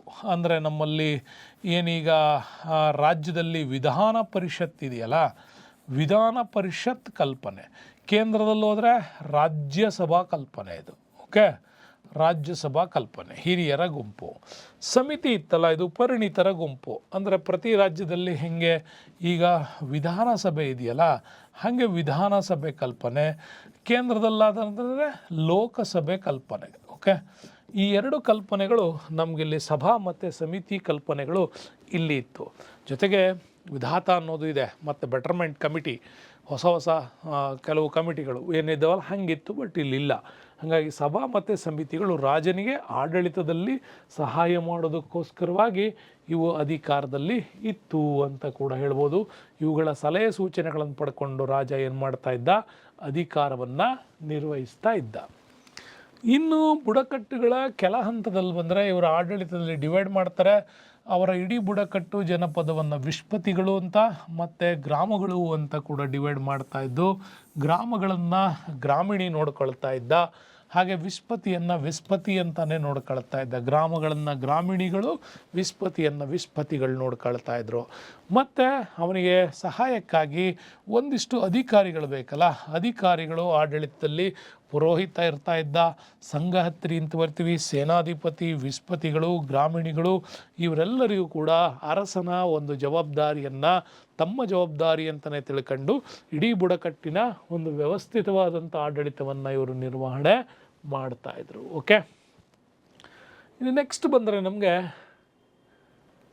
ಪೂರ್ವ ವೇದದ ಕಾಲದಲ್ಲಿ ಇದ್ದದ್ದನ್ನು ನೋಡಿದ್ವಿ. ಈಗ ಉತ್ತರ ವೇದದ ಕಾಲದಲ್ಲಿ ಜನ ಏನಾಗಿದೆ ಅಂತ, ರಾಜ ಇದ್ದಾನೆ, ಬುಡಕಟ್ಟು ಇದೆ, ಸಂರಕ್ಷಣೆ ಮಾಡ್ತಾ ಇದ್ದಾನೆ, ಸಂಘಟನೆಗಳಿದೆ. ಇಲ್ಲೇನಾಗಿದೆ ನೋಡಿ, ಉತ್ತರ ವೇದ ಕಾಲದಲ್ಲಿ ಈ ಜನಗಳು ಅಂತ ಏನು ಕರಿತೀವಲ್ಲ, ಜನಪದಗಳು ತುಂಬ ಪ್ರಬಲವಾಗೋದಕ್ಕೆ ಶುರು ಮಾಡಿದ್ವು. ಒಂದು ಜನಪದ ಇನ್ನೊಂದು ಜನಪದಕ್ಕಿಂತ ತಾನು ಗ್ರೇಟ್ ಆಗಬೇಕು ಅನ್ನುವಂತಹ ಸಾಮ್ರಾಜ್ಯಶಾಹಿ ಕಲ್ಪನೆ ಶುರುವಾಯಿತು. ಯಾವಾಗ ಸಾಮ್ರಾಜ್ಯಶಾಹಿ ಕಲ್ಪನೆಗಳು ಶುರುವಾಯಿತೋ ಆಟೋಮ್ಯಾಟಿಕಲಿ ಪ್ರಾಂತ್ಯಗಳನ್ನು ವಿಭಜಿಸಲ್ಪಟ್ಟವು. ಪ್ರಾಂತ್ಯಗಳನ್ನು ಗೋಪಗಳು ಅಂತ ಡಿವೈಡ್ ಮಾಡಿದ್ರು. ಅಲ್ಲಿ ಎರಡೇ ಇತ್ತು, ವಿಸ್ಪತಿ ಮತ್ತು ಗ್ರಾಮ ಇತ್ತು. ಇವನು ಪ್ರಬಲ ರಾಜ್ಯಗಳಾಗಿ ಪರಿವರ್ತನೆಗೊಂಡ ಮೇಲೆ ಸಾಮ್ರಾಜ್ಯ ವಿಸ್ತಾರವಾಗ್ತಿದ್ದಂಗೆ ಅವುಗಳನ್ನು ಆಡಳಿತವನ್ನು ನೋಡ್ಕೊಳ್ಳೋದಕ್ಕಾಗಿ ಪ್ರಾಂತ್ಯಗಳು, ಗೋಪಗಳು, ವಿಷಯಗಳು, ಗ್ರಾಮಗಳು ಅಂಥೇಳಿ ಡಿವೈಡ್ ಮಾಡಿದ್ರು. ಡಿವೈಡ್ ಮಾಡಿದ್ದು ಯಾಕೆ? ಪ್ರಾಂತ್ಯ ವಿಸ್ತಾರ ಆಗಿದೆ. ಪ್ರಾಂತ್ಯ ವಿಸ್ತಾರ ಆಗಿದ್ಯಾಕೆ? ತನ್ನ ಶ್ರೀಮಂತಿಕೆಯನ್ನು ಹೆಚ್ಚಿಸ್ಕೋಬೇಕು ಅನ್ನುವಂಥದ್ದು. ಅಂದರೆ ಇಲ್ಲಿ ಏನಾಗಿದೆ ಅಂತಂತಂದರೆ ಸಾಮ್ರಾಜ್ಯಶಾಹಿ ಕಲ್ಪನೆ ಶುರುವಾಯಿತು. ಈ ಸಾಮ್ರಾಜ್ಯಶಾಹಿ ಕಲ್ಪನೆ ಶುರುವಾಗಿದ್ದರಿಂದಾಗಿ ಯುದ್ಧಗಳು ಜಾಸ್ತಿ ಆದವು, ಯುದ್ಧ ತಂತ್ರಗಳು ಜಾಸ್ತಿ ಆದವು, ಹೊಸ ಉದ್ಯೋಗಗಳು ಸೃಷ್ಟಿಯಾಯಿತು, ಹೊಸ ರೀತಿಯಾಗಿರ್ತಕ್ಕಂಥ ಅನೇಕ ಕಲ್ಪನೆಗಳು ಶುರುವಾಗಿದ್ದೆ ಉತ್ತರ ವೇದದ ಕಾಲದಲ್ಲಿ. ಮತ್ತು ರಾಜಪ್ರಭುತ್ವ ಕೂಡ ಇಲ್ಲಿ ವಂಶ ಪಾರಂಪರ್ಯ ಆಗೋದಕ್ಕೆ ಶುರುವಾಯಿತು. ಹೀಗಾಗಿ ಆ ಕಾಲಕ್ಕೆ ಉತ್ತರ ವೇದ ಕಾಲದಲ್ಲಿ ಕೆಲವು ಪ್ರಮುಖ ರಾಜ್ಯಗಳು ಹುಟ್ಕೊಂಡ್ವು. ಅದರಲ್ಲಿ ಕುರು, ಪಾಂಚಾಲ, ಕಾಶಿ, ವಿದೇಹ, ವಿದರ್ಭ ಇವೆಲ್ಲ ಹುಟ್ಕೊಂಡಿದ್ದು ಆವಾಗಲೇ. ಇಲ್ಲಿ ಸಾಮ್ರಾಜ್ಯಶಾಹಿತ್ವದ ಕಲ್ಪನೆ ಶುರುವಾಗಿದ್ದರಿಂದಾಗಿ ರಾಜನ್ ಕೇವಲ ರಾಜನ್ನಲ್ಲ, ರಾಜ, ಮಹಾರಾಜ, ರಾಜಾದಿರಾಜ, ಏಕರಾಟ, ವಿರಾಟ, ಸಾಮ್ರಾಟ, ಚಕ್ರವರ್ತಿ, ಈ ಥರದ ಹೊಸ ಕಲ್ಪನೆಯ ಹೊಸ ಸಾಮ್ರಾಜ್ಯಶಾಹಿತ್ವದ ವಿಚಾರಗಳು ಇಲ್ಲಿ ಹುಟ್ಕೊಳ್ಳೋಕೆ ಶುರುವಾಯಿತು. ಆಯಾ ಕಲ್ಪನೆಗಳು ಶುರುವಾಗಿದ್ದು ಕೂಡ ಇಲ್ಲಿಂದ ಅಂತ ಹೇಳ್ಬೋದು. ನೆಕ್ಸ್ಟ್ ಬರ್ತೀವಿ, ರಾಜಕೀಯ ಸಾರ್ವಭೌಮತ್ವ ಮತ್ತು ಸಾಮ್ರಾಜ್ಯಶಾಹಿಯನ್ನು ಡೆವಲಪ್ ಮಾಡೋದಕ್ಕೋಸ್ಕರ ಇವನು ದೊಡ್ಡ ದೊಡ್ಡ ಪ್ರಾಂತ್ಯಗಳನ್ನು ಗೆಲ್ಲೋದಕ್ಕೆ ಶುರು ಮಾಡ್ದ. ಗೆದ್ದಾದಮೇಲೆ ತಾನೇ ಗ್ರೇಟ್ ಅಂತ ಪ್ರೂವ್ ಮಾಡ್ಕೋಬೇಕಲ್ಲ, ಆವಾಗ ರಾಜಸೂಯ ಯಾಗಗಳು, ಆವಾಗ 3 ರೀತಿಯ ಯಾಗಗಳು: ರಾಜಸೂಯ ಯಾಗ, ಅಶ್ವಮೇಧ ಯಾಗ, ವಾಜಪೇಯ ಯಾಗ. ಇಲ್ಲಿ ಸಾಮ್ರಾಜ್ಯದ ಗ್ರೇಟ್ನೆಸ್ಗೋಸ್ಕರ ಮತ್ತು ತಾನು ಗಂಡು ಮಕ್ಕಳನ್ನು ಪಡಿಬೇಕು ಅನ್ನೋದು, ಯಾಕೆಂದರೆ ವಂಶ ಪಾರಂಪರ್ಯ ಆಗಿದೆಯಲ್ಲ, ತನ್ನ ಸಾಮ್ರಾಜ್ಯದಲ್ಲಿ ಗಂಡು ಮಗು ಇರಬೇಕಾಗಿತ್ತು. ಅದನ್ನು ಪಡೆಯೋದಕ್ಕೋಸ್ಕರವಾಗಿಯೂ ಕೂಡ ಯಾಗಗಳನ್ನು ಮಾಡ್ತಾಯಿದ್ರು. ಹಾಗೆ ಮಾಡೋದ್ರ ಮುಖಾಂತರ ತನ್ನ ಗ್ರೇಟ್ನೆಸ್ಸನ್ನು ಪ್ರಪಂಚಕ್ಕೆ, ತನ್ನ ಬುಡಕಟ್ಟಿನ ಜನರ ಮುಂದೆ, ತನ್ನ ಪ್ರಾಂತ್ಯಗಳ ಜನರ ಮುಂದೆ ಅದನ್ನು ಆತ ಶೋ ಮಾಡ್ತಾಯಿದ್ದ. ಹಾಗಾಗಿ ರಾಜನ ಅಧಿಕಾರ ಇಲ್ಲಿ ಹೆಚ್ಚಾಗ್ತಾ ಹೋಯಿತು. ಜನರ ರಕ್ಷಣೆಯ ಜೊತೆಗೆ ಆಡಳಿತಾತ್ಮಕ ಕರ್ತವ್ಯಗಳನ್ನು ನಿರ್ವಹಿಸೋದು ಕೂಡ ಗ್ರೇಟ್ ಆಯಿತು. ಅದಕ್ಕಾಗಿ ಇಲ್ಲಿ ಹೊಸದಾಗಿ ಮಂತ್ರಿಮಂಡಲ ಕಲ್ಪನೆಗಳು ಹುಟ್ಕೊಳ್ತು. ಅಲ್ಲಿ ಯಾರ ಪುರೋಹಿತ ಮತ್ತು ಒಬ್ಬ ಸಂಘಹಿತ್ರಿ, ಒಬ್ಬ ಖಜಾನ್ಸಿ ಇಟ್ಕೊಂಡಿದ್ರು. ಈಗ ಹಂಗಿಲ್ಲ, ಸಿಸ್ಟಮ್ಯಾಟಿಕ್ ಒಂದು ಆಡಳಿತದ ನೌಕರಶಾಹಿ ವರ್ಗ ಹುಟ್ಕೊಳ್ತು. ಮಂತ್ರಿಮಂಡಲ, ಅನೇಕ ಅಧಿಕಾರಿಗಳು ರಾಜನಿಗೆ ಸಹಾಯ ಸಲ್ಲಿಸೋದಕ್ಕೆ ಬಂದರು. ಸಭಾ ಮತ್ತು ಸಮಿತಿಗಳ ಅಸ್ತಿತ್ವ ಇಲ್ಲೂ ಕೂಡ ಮುಂದುವರಿತು. ಆದರೆ ಹಿಂದೆ ಸಭಾ ಸಮಿತಿಗಳಿಗಿದ್ದಂಥ ಗ್ರೇಟ್ನೆಸ್ ಈಗ ಇರಲಿಲ್ಲ. ಇವರ ಸಲಹೆ ಮತ್ತು ವಿಚಾರಗಳನ್ನು ರಾಜ ಬೇಕಿದ್ರೆ ತಗೊಳ್ಬೋದು, ಬ್ಯಾಡದಿದ್ದರೆ ಬಿಡ್ಬೋದು. ಆಪ್ಷನ್ ಕೂಡ ಇಲ್ಲಿ ಶುರುವಾಯಿತು, ಅದು ಕೂಡ ಈ ಕಾಲಕ್ಕೆ ಅಂತ ಹೇಳ್ಬೋದು. ನೆಕ್ಸ್ಟ್ ಬರ್ತೀವಿ, ಉತ್ತರ ವೇದಗಳ ಕಾಲದಲ್ಲಿ ಯಾವಾಗ ಸಾಮ್ರಾಜ್ಯಶಾಹಿತ್ವ ಶುರುವಾಯಿತೋ ಸೈನ್ಯ ಸಂಘಟನೆ ದೊಡ್ಡದಾಯಿತು. ಹಾಗಾಗಿ ಕಾಲ್ದಳ, ಅಶ್ವದಳ, ಗಜದಳ ಜೊತೆಗೆ ಕೆಲವು ಕಡೆ ನೌಕಾದಳದ ಬಳಕೆನೂ ಕೂಡ ಇತ್ತು. ಅದರ ಬಳಕೆ ತುಂಬ ಮಿತಿಯಾಗಿತ್ತು ಅಂತ ಕೂಡ ಹೇಳ್ತೀವಿ. ಸೈನ್ಯದಲ್ಲಿ ಕೂಡ ಡೆವಲಪ್ಮೆಂಟ್ಸ್ ಮಾಡ್ತಾ ಬಂದ್ವಿ. ಇನ್ನು ತಂತ್ರಗಳಲ್ಲಿ ಸುಧಾರಿತ ಬಿಲ್ಲಿಗಳು, ಬಾಣಗಳು ಬಂದವು, ಖಡ್ಗಗಳು, ಬರ್ಚಿಗಳು, ಗದೆಗಳು, ಕೊಡಲಿಗಳು, ಇವೆಲ್ಲ ಯುದ್ಧೋಪಕರಣಗಳು, ಹೊಸ ಹೊಸ ತಂತ್ರಾಂಶಗಳು ಇಲ್ಲಿ ಡೆವಲಪ್ಮೆಂಟ್ಸ್ ಆಯಿತು. ಶಿರಸ್ತ್ರಾಣಗಳು, ಕವಚಗಳು ರಕ್ಷಣೆಗಾಗಿ ಉಪಯೋಗಿಸಲ್ಪಡುವಂಥ ವ್ಯವಸ್ಥೆ ಬಂತು. ಯುದ್ಧದಲ್ಲಿ ಜಯಗಳಿಸೋದೇ ಪ್ರಮುಖವಾಗಿತ್ತು. ಆದರೆ ಜಯಗಳಿಸೋದಕ್ಕೆ ನ್ಯಾಯದ ಮಾರ್ಗ ಜೊತೆಗೆ ಮೋಸದ ಮಾರ್ಗಗಳನ್ನು ಅನುಸರಿಸಿ ಗೆದ್ದಿರೋದು ನಮಗೆ ಇಲ್ಲಿ ಗೊತ್ತಾಗುತ್ತೆ. ಓಕೆ, ನೆಕ್ಸ್ಟ್ ಬರ್ತೀವಿ, ಇವ್ರ ಕಾಲದ ಸಾಮಾಜಿಕ ಸ್ಥಿತಿ ಹೆಂಗಿತ್ತು. ಸಾಮಾಜಿಕ ಸ್ಥಿತಿ ಆರ್ಯರ ಕಾಲದಲ್ಲಿ ಇವರ ಸಾಮಾಜಿಕ ಸ್ಥಿತಿ ತುಂಬಾ ಅತ್ಯುತ್ತಮವಾದಂಥ ಬೆಳವಣಿಗೆಗಳನ್ನು ನೋಡ್ತೀವಿ. ಋಗ್ವೇದ ಕಾಲದ ಸಾಮಾಜಿಕ ಸ್ಥಿತಿ ತುಂಬ ಚೆನ್ನಾಗಿದೆ. ಯಾಕೆಂದರೆ ಸಮಾನ ಅವಕಾಶಗಳು, ವರ್ಗರಹಿತವಾದಂಥ ಸಮಾಜ, ಎಲ್ಲರಿಗೂ ಅವಕಾಶಗಳು, ಸೌಲಭ್ಯಗಳನ್ನು ಕೊಟ್ಟಿರ್ತಕ್ಕಂಥದ್ದು, ಮೇಲು ಕೀಳು ಅನ್ನೋ ಭಾವನೆ ಇಲ್ಲ, ಯಾವುದೇ ರೀತಿಯಾದ ಮೂರ್ತಿ ಪೂಜೆಗಳ ಕಲ್ಪನೆಗಳಿಲ್ಲ, ಸರ್ವೇ ಜನೋ ಸುಖಿನೋ ಭವಂತು ಅನ್ನೋ ತತ್ವ ಇಲ್ಲಿ ತುಂಬ ದೊಡ್ಡದಾಗಿತ್ತು. ಹಾಗಾಗಿ ಇಲ್ಲಿ ಪುರುಷ ಪ್ರಧಾನವಾಗಿರ್ತಕ್ಕಂಥ ಅವಿಭಕ್ತ ಕುಟುಂಬ ಪದ್ಧತಿ ಇತ್ತು. ಅದರ ಮುಖ್ಯಸ್ಥನನ್ನು, ಕುಟುಂಬದ ಮುಖ್ಯಸ್ಥನನ್ನು ಗೃಹಪತಿ ಅಥವಾ ಕುಲಪತಿ ಅಂಥೇಳಿ ಕರಿತಕ್ಕಂಥದ್ದು ರೂಢಿಯಲ್ಲಿತ್ತು. ಮತ್ತಿಲ್ಲಿ ಏಕಪತ್ನಿತ್ವ, ಬಹುಪತ್ನಿತ್ವ ಕೂಡ ಇತ್ತು. ಆದರೆ ಏಕಪತ್ನಿತ್ವ ಸಾಮಾನ್ಯ ಕುಟುಂಬಗಳಲ್ಲಿ, ಬಹುಪತ್ನಿತ್ವ ಕೇವಲ ಶ್ರೀಮಂತ, ಒಡೆಯ, ಮುಖ್ಯಸ್ಥ ಅಂಥ ದೊಡ್ಡ ಮಟ್ಟದ ಫ್ಯಾಮಿಲಿಗಳಲ್ಲಿ ಮಾತ್ರ ಬಹುಪತ್ನಿತ್ವ ಇತ್ತು. ಬಿಟ್ಟರೆ ಎಲ್ಲ ಕಡೆ ಏಕಪತ್ನಿತ್ವ ರೂಢಿಯಲ್ಲಿತ್ತು. ಕೆಲವು ಸಂದರ್ಭಗಳಲ್ಲಿ ವಿಧವಾ ವಿವಾಹಕ್ಕೂ ಕೂಡ ಋಗ್ವೇದ ಅವಕಾಶ ಕೊಟ್ಟಿತ್ತು. ಇದು ವೆರಿ ಇಂಪಾರ್ಟೆಂಟ್ ನಿಮಗೆ. ಇನ್ನು ನೆಕ್ಸ್ಟ್, ಮಹಿಳೆಯರಿಗೆ ಉನ್ನತ ಸ್ಥಾನಮಾನ ಮತ್ತು ಸಮಾನ ಗೌರವ, ಸಮಾನವಾದಂಥ ಅಸ್ತಿತ್ವ ಮತ್ತು ಸಭಾ ಸಮಿತಿಗಳಲ್ಲೂ ಕೂಡ ಮಹಿಳೆಯರು ಭಾಗವಹಿಸ್ಬೋದಾಗಿತ್ತು. ಮತ್ತು ಬುಡಕಟ್ಟಿನ ಚರ್ಚಾ ವಿಷಯದಲ್ಲೂ ಕೂಡ ಮಹಿಳೆಯರಿಗೆ ಅವಕಾಶವನ್ನು ನೀಡಲಾಗಿತ್ತು. ಹಾಗಾಗಿ ಋಗ್ವೇದ ಕಾಲದ ಸಾಮಾಜಿಕ ಸ್ಥಿತಿ ತುಂಬ ಅದ್ಭುತವಾಗಿತ್ತು. ಅದಕ್ಕೇ ನಮಗೆ ಅಲ್ಲಿ ವೇದಗಳಿಗೆ ಹಿಂತಿರುಗಿ ಅಂತ ಕೂಡ ಹೇಳಿದ್ದು ನೆನ್ಪಿಟ್ಕೊಳ್ಳಿ. ವೇದಗಳಿಗೆ ಹಿಂತಿರುಗಿ ಅಂಥೇಳಿ ಸ್ಟೇಟ್ಮೆಂಟ್ ಬರುತ್ತಲ್ಲ, ದಯಾನಂದ ಸರಸ್ವತಿ ಅವ್ರು ಹೇಳ್ತಾರೆ ನಿಮಗೆ ವೇದಗಳಿಗೆ ಹಿಂತಿರುಗಿ ಅಂತ. ಯಾಕೆ ಹೇಳಿದ್ರು ಅಂದರೆ ಇಷ್ಟು ಚೆನ್ನಾಗಿತ್ತಲ್ಲಿ. ಎಲ್ಲ ರೀತಿಯ ಅವಕಾಶಗಳು, ಸೌಲಭ್ಯಗಳು ಮತ್ತು ಎಲ್ಲ ರೀತಿಯ ಅವಕಾಶಗಳು ಎಲ್ಲದನ್ನು ಬಳಸ್ಕೊಂಡು ಬೆಳೆಯೋದಕ್ಕೆ ಅವಕಾಶ ಇರುವಂಥ ವಿಚಾರಗಳು ಅಲ್ಲಿತ್ತು ಅನ್ನೋದಕ್ಕೋಸ್ಕರ ಅದನ್ನು ಹೇಳ್ತಾರೆ.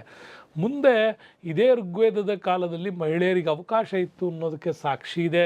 ಯಾಕೆಂದರೆ ಸಭಾ ಸಮಿತಿಗಳಲ್ಲಿ ಭಾಗವಹಿಸಿ ಚರ್ಚೆ ಮಾಡಿರೋದು ಮತ್ತು ಗೀತೆಗಳನ್ನು ರಚನೆ ಮಾಡಿರ್ತಕ್ಕಂಥದ್ದು, ಅದರಲ್ಲಿ ವಿಶ್ವವರ, ಘೋಷ, ಅಪಾಲ ಇಂತಕ್ಕಂಥ ಅನೇಕ ಮಹಿಳೆಯರು ಕೂಡ ಶ್ಲೋಕಗಳನ್ನು ರಚಿಸಿದ್ದಕ್ಕೆ, ಸಭಾ ಸಮಿತಿಗಳಲ್ಲಿ ಭಾಗವಹಿಸಿದ್ದಕ್ಕೆ, ರಾಜನಿಗೆ ಸಹಾಯ ಮಾಡಿರೋದ್ರಲ್ಲೂ ಕೂಡ ನಮ್ಮ ಉದಾಹರಣೆಗಳು ಸಿಗ್ತದೆ. ಬಟ್ ಇಲ್ಲಿ ಚತುರ್ವರ್ಣ ಪದ್ಧತಿ ಇತ್ತು. ಬ್ರಾಹ್ಮಣ, ಕ್ಷತ್ರಿಯ, ವೈಶ್ಯ ಮತ್ತು ಶೂದ್ರ ಈ ವೃತ್ತಿಗಳು ಇಲ್ಲಿ ಇವನೇ ಈ ವೃತ್ತಿ ಮಾಡಬೇಕು ಅಂತೇನಿಲ್ಲ. ಇಲ್ಲಿ ನಾವು ಯಜುರ್ವೇದ ಕಾಲಕ್ಕೆ ಇವು ಸ್ಟ್ರಿಕ್ಟ್ ಆಯಿತು. ಬಟ್ ಇಲ್ಲಿ ಚತುರ್ವರ್ಣ ಪದ್ಧತಿ ಇದೆ ಅಂದ ತಕ್ಷಣ ಇದು ಜಾತಿ ಪದ್ಧತಿ ಥರ ಇರಲಿಲ್ಲ. ಯಾರು ಯಾವುದನ್ನಾದರೂ ಮಾಡ್ಬೋದಾಗಿತ್ತು. ಅದಕ್ಕಿಲ್ಲಿ ಚಲನತೆ ಕೂಡ ಇತ್ತು. ನೋಡಿ, ಇಲ್ಲಿರ್ತಕ್ಕಂಥ ವರ್ಗ ಸಮಾಜದಲ್ಲಿ ಚಲನಶೀಲತೆ ಇತ್ತು. ಇವನು ವೈಶ್ಯ, ಇವನು ಮಗನೂ ವೈಶ್ಯನೇ ಆಗಬೇಕು ಅಂತ ಏನಿರಲಿಲ್ಲ. ಇವನು ಬ್ರಾಹ್ಮಣ, ಇವನು ಮಗ ಬ್ರಾಹ್ಮಣನೇ ಮಾಡಬೇಕು ಅಂತ ಏನಿರಲಿಲ್ಲ. ಈಗೇನಿದೆಯಲ್ಲ ಈ ಥರ ಇರಲಿಲ್ಲ. ಅಲ್ಲಿ ಸಮಾನವಾಗಿತ್ತು. ಬ್ರಾಹ್ಮಣ, ಕ್ಷೈತ್ರ, ವೈಶ್ಯ, ಶ್ರುತಿ ಅಂತ ವೃತ್ತಿಗಳನ್ನು ಮಾಡ್ತಾಯಿದ್ರು. ಇವರು ವೃತ್ತಿಗಳನ್ನು ಬದಲಾಯಿಸೋದಕ್ಕೆ ಅವಕಾಶ ಇತ್ತು ಮತ್ತು ವರ್ಣಗಳನ್ನು ಬದಲಾಯಿಸ್ಬೋದಾಗಿತ್ತು. ಹೀಗೆ ಚಲನಶೀಲತೆಯಂಥ ಸಮಾಜ ನಮಗೆ ಋಗ್ವೇದದ ಕಾಲದಲ್ಲಿ ಇತ್ತು. ಹಾಗಾಗಿ ಇದು ನಮಗೆ ಇಂಪಾರ್ಟೆಂಟ್ ಆಗತ್ತೆ. ಆಮೇಲೆ ಉತ್ತರ ವೇದ ಕಾಲದಲ್ಲಿ ಈ ಪದ್ಧತಿಗಳು ಬದಲಾವಣೆ ಆಯಿತು. ಉತ್ತರ ವೇದ ಕಾಲದಲ್ಲಿ ಬಹುಪತ್ನಿತ್ವ ಮತ್ತು ವೆರಿ ಇಂಪಾರ್ಟೆಂಟು ಬಹುಪತಿತ್ವ ಕೂಡ ಅಸ್ತಿತ್ವಕ್ಕೆ ಬಂದಿತ್ತಂತೆ. ಪತ್ನಿತ್ವ, ಪತಿತ್ವ ಎರಡೂ ಕೂಡ ಇಲ್ಲಿ ಆಚರಣೆಯಲ್ಲಿತ್ತು ಅಂತ ಹೇಳ್ತಾರೆ. ಮಹಿಳೆಯರ ಸ್ಥಾನ ದಿನೇ ದಿನೇ ಕಡಿಮೆ ಆಗ್ತಾ ಹೋಯಿತು. ಧಾರ್ಮಿಕ ವಿಧಿಗಳಲ್ಲಿ ಪಾಲ್ಗೊಳ್ಳುವುದು ಕೂಡ ಅಷ್ಟಕ್ಕೆ ಅಡಿಗೆ ಮನೆ ಮತ್ತು ಧಾರ್ಮಿಕ ವಿಚಾರಗಳಿಗೆ ಮಾತ್ರ ಇವ್ರನ್ನ ಸೀಮಿತಗೊಳಿಸಿದ್ರು. ಬಿಟ್ಟರೆ ಯಾವುದೇ ರೀತಿಯಾಗಿರ್ತಕ್ಕಂಥ ವಿಚಾರಗಳಲ್ಲಿಲ್ಲ. ಮತ್ತು ಉನ್ನತ ವರ್ಗದ ಮಹಿಳೆಯರಿಗೆ ಮಾತ್ರ ಒಂದು ಉಚ್ಚ ಶಿಕ್ಷಣ ಅಲ್ಲಿ ಸಿಗ್ತಾ ಇತ್ತು ಬಿಟ್ಟರೆ ಬೇರೆಯವರಿಗೆ ಇರಲಿಲ್ಲ. ಮಹಿಳೆ ಈಗ ತಂದೆ ಅಥವಾ ಗಂಡನ ಆಶ್ರಯದಲ್ಲಿ ಮಾತ್ರ ಇರಬೇಕು ಅನ್ನುವಂಥ ಕಲ್ಪನೆ ಉತ್ತರ ವೇದಗಳ ಕಾಲದಲ್ಲಿ ಶುರುವಾಯಿತು. ಓಕೆ, ನೆಕ್ಸ್ಟು ಈ ವರ್ಣಗಳು ಇಲ್ಲಿ ಏನಾದವು ಅಂತಂದರೆ ಬ್ರಾಹ್ಮಣ, ಕ್ಷತ್ರಿಯ, ವೈಶ್ಯ, ಶೂದ್ರ ಅಲ್ಲಿ ಕೇವಲ ವರ್ಣ ವ್ಯವಸ್ಥೆ ಇತ್ತು, ಚಲನಶೀಲತೆ ಇತ್ತು. ಬಟ್ ಇಲ್ಲಿ ಹಾಗಾಗಲಿಲ್ಲ. ಆ ವರ್ಣ ವ್ಯವಸ್ಥೆನೇ ಮುಂದೆ ಜಾತಿ ಪದ್ಧತಿಯಾಗಿ ಡಿವೈಡ್ ಆಯಿತು. ಹೌದು, ಆನುವಂಶಿಕ ಕೂಡ ಆಗೋಯ್ತು. ಹಾಗಾಗಿ ಅವನ ಮಗ ಅವನು ಅದನ್ನೇ ಮಾಡ್ಬೇಕು ಬಿಟ್ಟರೆ ಬೇರೆಯವ್ರು ಮಾಡಲಿಲ್ಲ, ಆದ ಲೆವೆಲ್ಲಿಗೆ ಬಂತು. ಹಾಗಾಗಿ ವೈಶ್ಯರು ಮತ್ತು ಶೂದ್ರರಿಗೆ ಹೋಲಿಸಿದರೆ ಬ್ರಾಹ್ಮಣರು ಮತ್ತು ಕ್ಷತ್ರಿಯರು ಉನ್ನತ ಸ್ಥಾನವನ್ನು ಪಡ್ಕೊಂಡ್ರು, ಇವರಿಬ್ಬರು ಕೆಳ ಸ್ಥಾನವನ್ನು ಪಡ್ಕೊಂಡ್ರು. ಅದರಲ್ಲೂ ಶೂದ್ರರಿಗೆ ಅತಿ ಕೆಳಮಟ್ಟದ ಸ್ಥಾನ. ಈ ವ್ಯವಸ್ಥೆಗೆ ಅವ್ರನ್ನ ಸಮಾಜದಿಂದನೇ ಹೊರಗಿಡ್ತಕ್ಕಂಥ ವ್ಯವಸ್ಥೆಗೂ ಬಹಳ ಕಠಿಣವಾಗಿ ಬದಲಾಯಿತು ಯಜುರ್ವೇದ, ಸಾಮವೇದ, ಅಥರ್ವಣ ವೇದ ಕಾಲಕ್ಕೆ. ಹಾಗಾಗಿ ಇಲ್ಲಿ ನಿಮಗೆ ಬದಲಾವಣೆ ಆಗಿದ್ದನ್ನು ಇಲ್ಲದು ಏನು ಮಾಡುತ್ತೆ, ನಮಗೆ ಎಕ್ಸ್ಪ್ಲನೇಷನ್ಸ್ ಕೊಡ್ತಾ ಹೋಗುತ್ತೆ. ನೆಕ್ಸ್ಟ್ ನಾವು ಬಂತಂದರೆ ವ್ಯಕ್ತಿಯೊಬ್ಬನ ಜೀವನ ಉತ್ತರ ವೇದದ ಕಾಲದಲ್ಲಿ 4 ಹಂತಗಳನ್ನು ತಲುಪಬೇಕು ಅಂತ ಕಂಡ್ರು. ಅದನ್ನೇ ಆಶ್ರಮಗಳು ಅಂತ ಕೂಡ ಕರೆದ್ರು. ಓಕೆ, ಬ್ರಹ್ಮಚರ್ಯ, ಗೃಹಸ್ಥ, ವಾನಪ್ರಸ್ಥ, ಬ್ರಾಹ್ಮಣ, ಈ ಥರದ 4 ಆಶ್ರಮಗಳಲ್ಲಿ ಅವನು ಹಂತಗಳಾಗಿ ಮುಂದುವರಿಬೇಕು ಅಂತೇಳಿ ಆವಾಗನೇ ಬಂದದ್ದು ಬ್ರಹ್ಮಚರ್ಯ. ಅವನು ಕೆಲ ವರ್ಷಗಳ ಕಾರ್ಯ, 7 ವರ್ಷದಿಂದ ಅವನಿಗೆ ಶಿಕ್ಷಣ ಆರಂಭ ಮಾಡ್ತಾಯಿದ್ರು. ಆ ಕಡೆ ಒಂದು 10 ವರ್ಷಗಳ ಕಾಲ ಶಿಕ್ಷಣ ಅವನಿಗೆ ಬ್ರಹ್ಮಚರ್ಯ. ಆಮೇಲೆ ಗೃಹಸ್ಥ, ವೈವಾಹಿಕ ಜೀವನ ನಡೆಸಬೇಕು, ಅದು ಒಂದು 10-20 ವರ್ಷ. ಅದಾದ ನಂತರ ಆತ ವಾನಪ್ರಸ್ಥನಾಗಬೇಕು, ಧ್ಯಾನಕ್ಕಾಗಿ ಕಾಡಿಗೆ ಹೋಗಬೇಕು. ಆ ನಂತರ ಲಾಸ್ಟಿಗೆ ಸನ್ಯಾಸ, ವೈರಾಗ್ಯವನ್ನು ತೆಗೆದುಕೊಳ್ಬೇಕು ಅನ್ನೋದು ಆವಾಗಿನ 4 ಆಶ್ರಮ ಪದ್ಧತಿ ಆ ಕಾಲಕ್ಕೆ ಇಲ್ಲಿ ಕಂಡು ಬರ್ತಾ ಇತ್ತು. ನೆಕ್ಸ್ಟ್ ಹೇಳ್ತಾರೆ ನಮಗೆ ಇವರ ಆಹಾರ ಪದ್ಧತಿ ವಿಚಾರ. ನಮಗೆ ಈ ಋಗ್ವೇದದ ಕಾಲದಲ್ಲಿ ನೀವು ನೋಡ್ಬೋದು ಇವರ ಆಹಾರ ಪದ್ಧತಿ ಬಹಳಷ್ಟು ವಿಶೇಷವಾಗಿ ಸಿಗ್ತಾ ಹೋಗುತ್ತೆ. ಯಾಕೆಂದರೆ ಎಲ್ಲ ವ್ಯವಸ್ಥೆಯೂ ಕೂಡ ಇವರಿಗಿತ್ತು. ಉತ್ತರ ಭಾರತದಲ್ಲಿ ಗೋಧಿಯನ್ನು, ಮಧ್ಯ ಮತ್ತು ದಕ್ಷಿಣ ಭಾರತದಲ್ಲಿ ಅಕ್ಕಿಯನ್ನು ಬಳಸ್ತಕ್ಕಂಥದ್ದಿತ್ತು. ಇನ್ನು ಬಾರ್ಲಿ, ತರಕಾರಿ, ಹಣ್ಣುಗಳು, ಹಾಲು ಮತ್ತು ಹೈನು ಜನರ ಮುಖ್ಯ ಆಹಾರ ಪದಾರ್ಥಗಳಾಗಿ ಕೂಡ ಇತ್ತು. ಮೀನು ಮತ್ತು ಮಾಂಸಗಳನ್ನು ಕೂಡ ಉಪಯೋಗಿಸ್ತಿದ್ರು ಅಂತ ಹೇಳ್ತಾರೆ. ಭಾಳಷ್ಟು ಜನರಿಗೆ ಪ್ರಾಚೀನ ಸನಾತನ ವ್ಯವಸ್ಥೆನೇ ಬೇರೆ, ನಾವು ಈಗ ಸಿಲ್ಕೊಂಡಿರುವಂತಹ ಸನಾತನ ವ್ಯವಸ್ಥೆನೇ ಬೇರೆ. ಇದು ನಿಮಗೆ ಚೆನ್ನಾಗಿ ನೆನಪಿರಲಿ. ಯಾಕೆಂದರೆ ಇಲ್ಲಿ 2 ರೀತಿ ಡೆವಲಪ್ ಆಗಿದೆ. ಒಂದು ಋಗ್ವೇದ ಕಾಲದ ವಿಚಾರನೇ ಬೇರೆ. ಓಕೆ, ನಾನು ನಿಮ್ಗೆ ಅದನ್ನೇ ಹೇಳ್ತಾರೆ, ಋಗ್ವೇದ ಕಾಲದ್ದೇ ಬೇರೆ, ಆಮೇಲೆ ನಿಮಗೆ ಉತ್ತರ ವೇದಗಳ ಕಾಲದ್ದೇ ಬೇರೆ. ಹಾಗಾಗಿ ಈಗ ನಾವು ಯಾವುದನ್ನು ಫಾಲೋ ಮಾಡ್ತಾ ಇದ್ದೀವಿ ಅಂತಂದರೆ ಸಸ್ಯಾಹಾರಿ, ಮಾಂಸಾಹಾರಿ ಅನ್ನೋ ವಿಚಾರದಲ್ಲಿ ಉತ್ತರ ವೇದಗಳನ್ನು ಫಾಲೋ ಮಾಡ್ತಾ ಇದ್ದೀವಿ. ಒರಿಜಿನಲ್ ಋಗ್ವೇದ ಕಾಲದಲ್ಲಿ ಅದ್ಯಾವುದು ಕೂಡ ಇರಲಿಲ್ಲ, ಸಮಾನತೆಗೆ ಅವಕಾಶ ಕೊಡಲಾಗಿತ್ತು. ಹಾಗಾಗಿ ಇಲ್ಲಿ ಅವರು ಮೀನು ಮಾಂಸಗಳನ್ನು ಬಳಸ್ತಾ ಇದ್ರು ಅನ್ನೋದು ಕೂಡ ನೋಡ್ತೀವಿ. ಧಾರ್ಮಿಕ ಮತ್ತು ಹಬ್ಬದ ಸಂದರ್ಭದಲ್ಲೂ ಕೂಡ ನೋಡಿ 2 ರೀತಿ ಪಾನೀಯನೂ ಇತ್ತಿಲ್ಲಿ ವ್ಯವಸ್ಥೆ ಇತ್ತು, ಸೋಮಪಾನ, ಸುರಪಾನ ಅಂತ ಕೂಡ. ಆವಾಗಲೇ ಮತ್ತು ಹೆಂಡದ ವ್ಯವಸ್ಥೆ ಎಲ್ಲ ಇತ್ತ ಅಂತ ಅನ್ಕೊಳಂಗಿಲ್ಲ ನೀವು. ರಾಮರಸವೇ ಗಮ್ಮತ್ತು ಅಂತ ಹಾಡು ಕೇಳಿರಲ್ಲ, ಆ ಥರದ ಕೆಲವು ಆಯುರ್ವೇದದ ವಿಚಾರಗಳನ್ನು ಅಲ್ಲಿ ಪರಿಶೀಲನೆ ಮಾಡಿ ಅದನ್ನು ಕೂಡ ರೆಡಿ ಮಾಡ್ತಾಯಿದ್ರು ಅನ್ನೋದಕ್ಕೆ ಆಧಾರ ಇದೆ. ಇನ್ನು ಅವರ ವಸ್ತ್ರ ವಿನ್ಯಾಸಕ್ಕೆ ಬಂದರೆ ಯಾವ ಥರದ ಉಡುಗೆ ತೊಡುಗೆಗಳನ್ನ ಬಳಸ್ತಾ ಇದ್ದಂದರೆ ಹತ್ತಿಯನ್ನು ಮತ್ತು ಉಣ್ಣೆಯಿಂದ ಮಾಡಿರತಕ್ಕಂಥ ಉಡುಪುಗಳನ್ನು ಇವರು ತಯಾರಿಸ್ತಾಯಿದ್ರು. ಅವರ ಉಡುಪುಗಳಲ್ಲಿ ವಸ್ತ್ರ, ಆದಿವಸ್ತ್ರ, ನೀವಿಗಳನ್ನು ಕೂಡ ಒಳಗೊಂಡಿತ್ತು. ಅಂದರೆ ಮೇಲ್ವಸ್ತ್ರಗಳು, ಕೆಳವಸ್ತ್ರಗಳು, ಒಳ ಉಡುಪುಗಳನ್ನು ಕೂಡ ಬಳಸ್ತಾಯಿದ್ರು. ಮತ್ತು ಆಭರಣಗಳಲ್ಲಿ ಅವರು ಚಿನ್ನ, ಬೆಳ್ಳಿ ಮತ್ತು ಹೂಗಳಿಂದ ತಯಾರಿಸಿರ್ತಕ್ಕಂಥ ಆಭರಣಗಳನ್ನು ಕೂಡ ಬಳಸ್ತಾಯಿದ್ರು. ಸ್ತ್ರೀ ಪುರುಷರಿಬ್ಬರೂ ಕೂಡ ಆಭರಣ ಪ್ರಿಯರಾಗಿದ್ದರು, ಅವರದನ್ನು ಧರಿಸ್ತಾಯಿದ್ರು. ಜೊತೆಗೆ ಕಂಠಹಾರ, ಕಿವಿಯೋಲೆಗಳು, ಉಂಗುರ, ಕೈ ಕಡಗ, ಕಾಲೊಂದಿಗೆ ಬಳೆ, ತೋಳಬಂದಿ ಇವುಗಳನ್ನೆಲ್ಲ ಕೂಡ ಬಳಸ್ತಾಯಿದ್ರು. ಅದರಲ್ಲೂ ಸ್ತ್ರೀಯರು ವಿವಿಧ ಶೈಲಿಯ ಜಡೆಗಳನ್ನು ಬಳಸ್ತಾಯಿದ್ರು ಅನ್ನೋದಕ್ಕೂ ಕೂಡ ನಮಗಿಲ್ಲಿ ಆಧಾರ ಸಿಗತ್ತೆ. ಓಕೆ, ನೆಕ್ಸ್ಟ್ ಬಂದರೆ ಇವ್ರ ಕಾಲದಲ್ಲಿ ಇಂಪಾರ್ಟೆಂಟಾಗಿ ನೋಡೋದು ಮನರಂಜನೆ.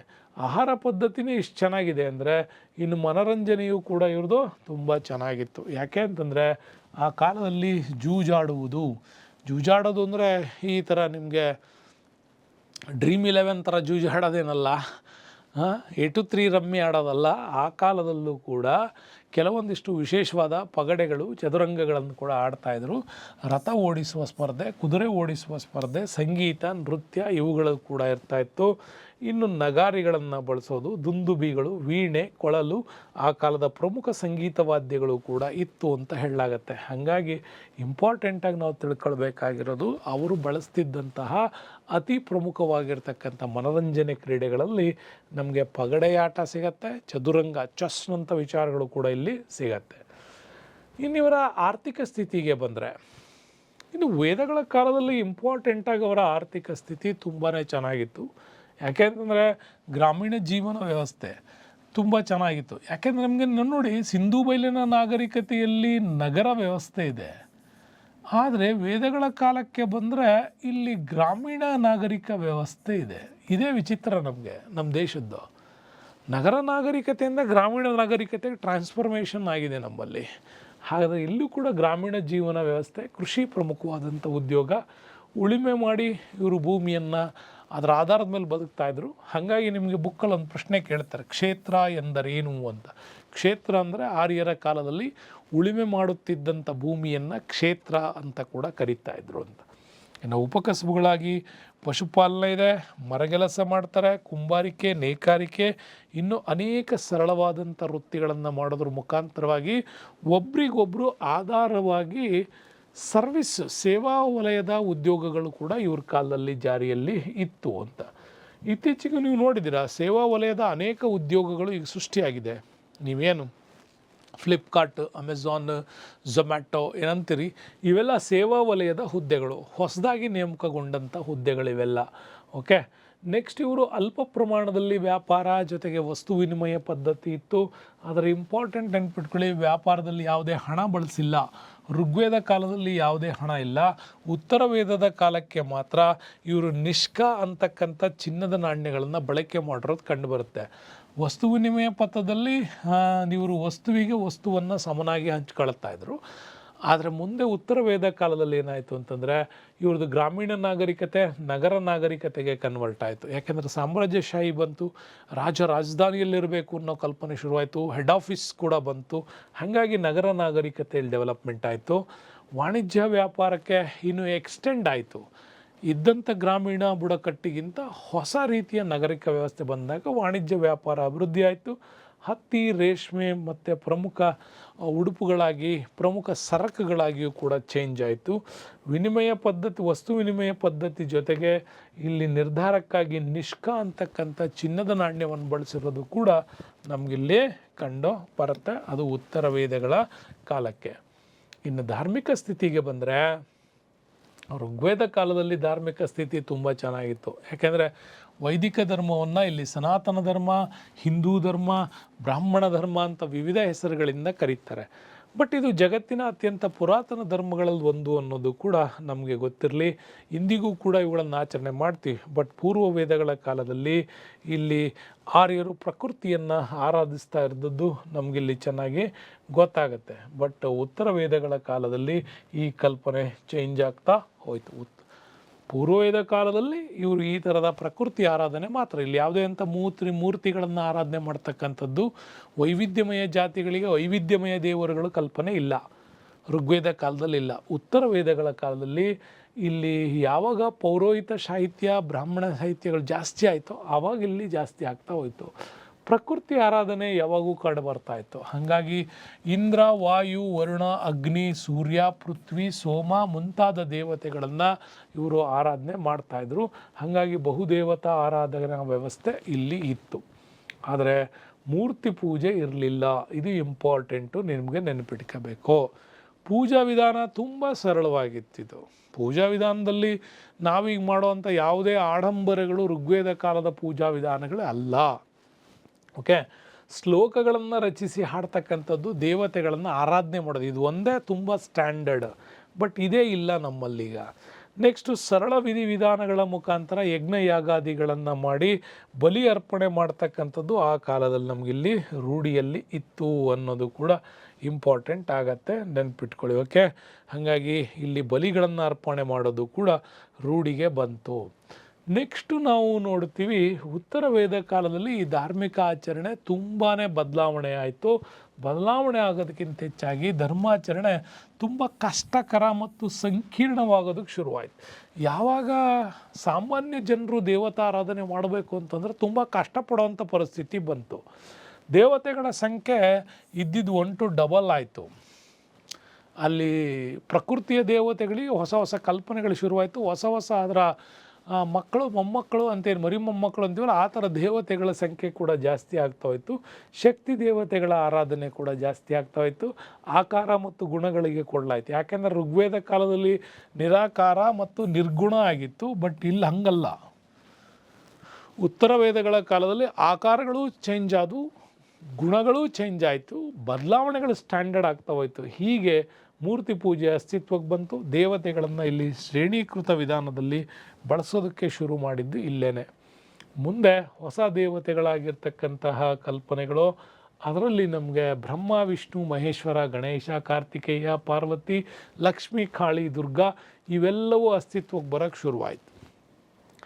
ಆಕಳನ್ನು ಪವಿತ್ರ ಅಂಥೇಳಿ ಪರಿಗಣಿಸೋದಕ್ಕೆ ಶುರು ಮಾಡಿದ್ರು. ಆದರೆ ಅದರ ಹತ್ಯೆಯನ್ನು ಘೋಗ್ನ ಅಂತ ಕರಿತೀವಿ, ನಿಷೇಧಗೊಳಿಸುವಂಥ ಮಟ್ಟಿಗೆ ಇಲ್ಲಿ ಉತ್ತರ ವೇದ ಕಾಲದಲ್ಲಿ ಬಂತು. ಅದು ಒಂದು ತುಂಬ ಒಳ್ಳೆಯ ಬದಲಾವಣೆ ಅಂತ ಹೇಳ್ಬೋದು. ಅದಾದ ಮೇಲೆ ವಿಸ್ತೃತವಾದ ವಿಧಿವಿಧಾನಗಳು, ಮಂತ್ರಗಳು ತುಂಬ ದೊಡ್ಡದಾದವು. ಪೂಜಾ ವಿಧಾನ ತುಂಬ ಸಂಕೀರ್ಣ ಆಯಿತು, ಕಷ್ಟಕರ ಆಯಿತು. ಯಜ್ಞ ಮಾಡೋದು ಸಾಮಾನ್ಯ ಜನರಿಗೆ ತುಂಬ ಕಷ್ಟಕರ ಆಯಿತು. ಯಜ್ಞ ಯಾಗಾದಿಗಳು ಇನ್ನೂ ದೊಡ್ಡ ದೊಡ್ಡ ಮಟ್ಟಕ್ಕೆ ವಿಸ್ತೃತವಾಗ್ತಾ ಬಂತು. ಹೀಗೆ ವೈದಿಕ ಧರ್ಮದ ಆಚರಣೆ ದುಬಾರಿ ಆಗ್ತಾ ಹೋಯಿತು. ಕ್ಷುದ್ರ ಪೂಜೆ, ವಾಮಾಚಾರ, ಮಾಟ ಮಂತ್ರ, ತಂತ್ರಗಳೆಲ್ಲ ಹೆಚ್ಚಿಗೆ ಆಗಿದ್ದು ಉತ್ತರ ವೇದಗಳ ಕಾಲದಲ್ಲಿ ಎನ್ಬೋದು. ನೆಕ್ಸ್ಟ್ ಬರ್ತೀವಿ ವರ್ಣ ಪದ್ಧತಿ, ಆಶ್ರಮಗಳು, ಪುರುಷಾರ್ಥಗಳು, ಧರ್ಮ, ಅರ್ಥ, ಕಾಮ, ಮೋಕ್ಷ ಅಂತ ಏನು ಕರಿತೀವಿ. ಇಂಥ ಪುರುಷಾರ್ಥಗಳು ವೈದಿಕ ಧರ್ಮದ ಅವಿಭಾಜ್ಯ ಅಂಗಗಳಾಯಿತು. ಇವುಗಳನ್ನು ಹೇಳಿನೇ ಹೊಸ ವ್ಯವಸ್ಥೆಗಳನ್ನು ಹುಟ್ಟೋದಕ್ಕೆ ಶುರುವಾಗಿದ್ದು ಸಮಾಜದಲ್ಲಿ. ಹಿಂದೂಗಳ ಸಂಪೂರ್ಣ ಜೀವನ ಸಂಸ್ಕಾರಗಳಿಂದ ಮಾರ್ಗದರ್ಶಿಸಲ್ಪಟ್ಟಿದೆ ಅನ್ನೋದು ವೈದಿಕ ಧರ್ಮದಿಂದ. ಹುಟ್ಟು ಸಾವು ಪುನರ್ಜನ್ಮ ಚಕ್ರದಲ್ಲಿ ಆತ್ಮದ ಪರಕಾಯ ಪ್ರವೇಶದ ಕಲ್ಪನೆಗಳೆಲ್ಲ ಶುರುವಾಗಿದ್ದು ನಮಗೆ ಯಜುರ್ವೇದದ ಕಾಲದಿಂದ. ಹಾಗಾಗಿ ಉತ್ತರ ವೇದಗಳ ಕಾಲದಲ್ಲೇ ಈಗ ನಾವೇನು ಮಾಡ್ತಾ ಇದ್ದೀವಲ್ಲ, ಇವೆಲ್ಲ ಕ್ಲಿಷ್ಟಕರ, ಸಂಕೀರ್ಣ, ದುಬಾರಿ ಪೂಜೆ ಇವೆಲ್ಲ ಹುಟ್ಕೊಂಡಿದ್ದು ನಮಗೆ ಈ ಒಂದು ಯಜುರ್ವೇದದ ಕಾಲದಲ್ಲಿ. ಆದರೆ ಪೂರ್ವವೇದ ಕಾಲದಲ್ಲಿ ಅವೆಲ್ಲ ಇರಲಿಲ್ಲ. ಮತ್ತೆ ಒಂದು ಹೊಸ ಕಲ್ಪನೆ ಹುಟ್ಕೊಳ್ತಿಲ್ಲಿ. ಆತ್ಮದ ಉದ್ದೇಶ, ಪರಕಾಯ ಪ್ರವೇಶದ ಆತ್ಮದ ಉದ್ದೇಶ ಮೋಕ್ಷವನ್ನು ಪಡೆಯೋದು ಅಂತ. ಮೋಕ್ಷ ಸಾಧನೆಗಾಗಿ ನಮ್ಮಲ್ಲಿ ಭಾಳಷ್ಟು ಸಾಮಾಜಿಕ ಹೋರಾಟಗಾರರು ಭಕ್ತಿ ಮಾರ್ಗ, ಜ್ಞಾನ ಮಾರ್ಗ, ಹಲವಾರು ಮಾರ್ಗಗಳನ್ನು ಹೇಳಿದ್ದಾರೆ.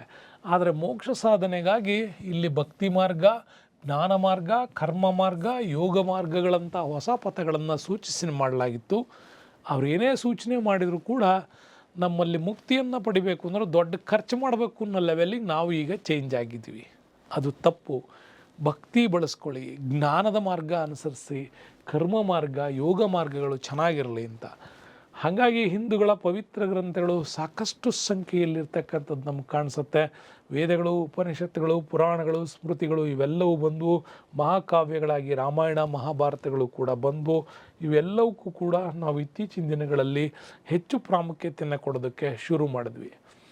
ಇನ್ನು ನಮಗೆ ವೇದಗಳ ಕಾಲದಲ್ಲಿ ಡೆವಲಪ್ಮೆಂಟ್ ಆಗಿರ್ತಕ್ಕಂಥ ಶಿಕ್ಷಣ ಮತ್ತು ವಿಜ್ಞಾನ ನೋಡೋದಾದರೆ, ಋಗ್ವೇದ ಕಾಲದಲ್ಲಿ ಏನಿತ್ತು ಶಿಕ್ಷಣ ನೋಡಿ. ಋಗ್ವೇದದ ಕಾಲದಲ್ಲಿ ಗುರುಕುಲಗಳು ಬರ್ತವೆ, ಪಾಠಶಾಲೆಗಳು, ಅಗ್ರಹಾರಗಳು ಮತ್ತು ಘಟಿಕ ಸ್ಥಾನಗಳು ಅಂತ ಕರಿತೀವಿ. ಅಂದರೆ ಯೂನಿವರ್ಸಿಟಿಗಳು ಅಂತ, ಘಟಿಕ ಸ್ಥಾನಗಳು ಅಂತ. ಇಂಥ ಕಡೆ ಇಲ್ಲಿ ಶಿಕ್ಷಣವನ್ನು ನೀಡುತ್ತಾ ಇದ್ದರು. ಶಿಕ್ಷಣವನ್ನು ನೀಡೋದಕ್ಕೆ ಪ್ರಮುಖವಾಗಿ ಅನೇಕ ಕಡೆ ದೇವಾಲಯಗಳಿದೆ. ಮತ್ತು ಕೆಲವು ಕಡೆ ನೀವು ಬ್ರಹ್ಮಪುರಿಗಳು ಅಂತ ಕರಿತೀವಿ. ಬ್ರಹ್ಮಪುರಿಗಳು ಅಂತ ಅಂದರೆ ಬ್ರಾಹ್ಮಣರು ವಾಸ ಮಾಡ್ತಕ್ಕಂಥ ಒಂದು ಕೇರಿ. ಅಲ್ಲಿಯೂ ಕೂಡ ಶಿಕ್ಷಣವನ್ನು ಕೊಡೋದಕ್ಕೆ ವ್ಯವಸ್ಥೆಗಳನ್ನು ಮಾಡಲಾಗ್ತಾ ಇತ್ತು.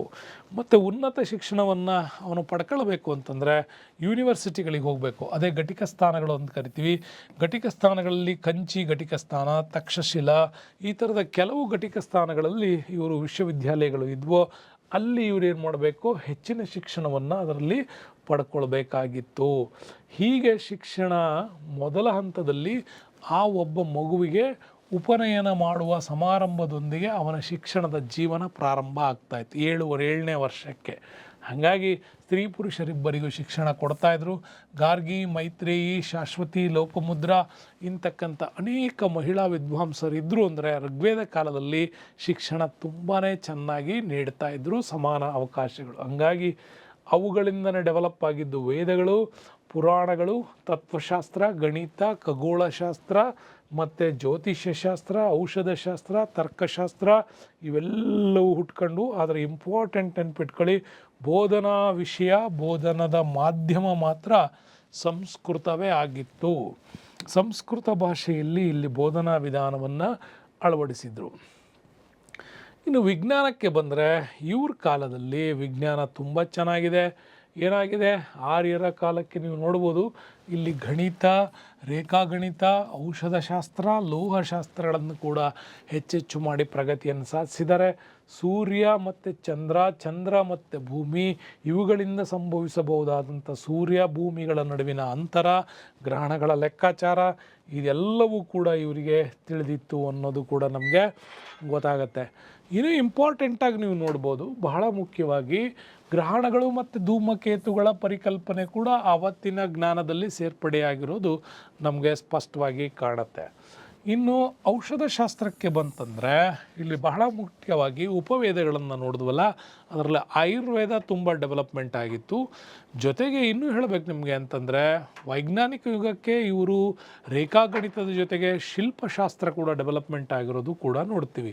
ಹಾಗಾಗಿ ಔಷಧಶಾಸ್ತ್ರ ಹೆಚ್ಚಿನ ಪ್ರಗತಿ ಹೊಂದಿದೆ, ಆಯುರ್ವೇದ ದೊಡ್ಡ ಮಟ್ಟದಲ್ಲಿ ಬೆಳೆದಿತ್ತು. ಹಾಗಾಗಿ ಗಿಡಮೂಲಿಕೆಗಳು, ಗೆಡ್ಡೆಗಳು, ಎಲೆಗಳು, ತೈಲಗಳು, ಲವಣಗಳು ಮತ್ತು ಮಣ್ಣನ್ನು ಉಪಯೋಗಿಸಿ ರೋಗಗಳನ್ನು ಪರಿಹಾರ ಮಾಡ್ತಕ್ಕಂಥ ಬಹುದೊಡ್ಡ ಮಟ್ಟದ ಆಯುರ್ವೇದ ಪದ್ಧತಿ ಇಲ್ಲಿ ಬೆಳೀತಾ ಬಂತು. ಮತ್ತು ನಮ್ಮಲ್ಲಿ ಯಾವಾಗಲೂ ಕೂಡ ನಾವು ಫಾಲೋ ಮಾಡ್ತೀವಿ ಚಾಂದ್ರಮಾನ ಪಂಚಾಂಗ. ಹಾಗಾಗಿ ನಮ್ಮಲ್ಲಿ ಹಿಂದೂಗಳ ಸನಾತನದಲ್ಲಿ ಚಾಂದ್ರಮಾನ ಯುಗಾದಿ ಅಂತಕ್ಕಂಥದ್ದು ಹೊಸ ವರ್ಷ ಯಾಕೆ ಮಾಡ್ತೀವಿ ಅಂದರೆ, ನಾವು ಬೆಳೆಸ್ತಕ್ಕಂಥ ಕ್ಯಾಲೆಂಡರ್ ಸಿಸ್ಟಮ್ಮೇ ಇದು.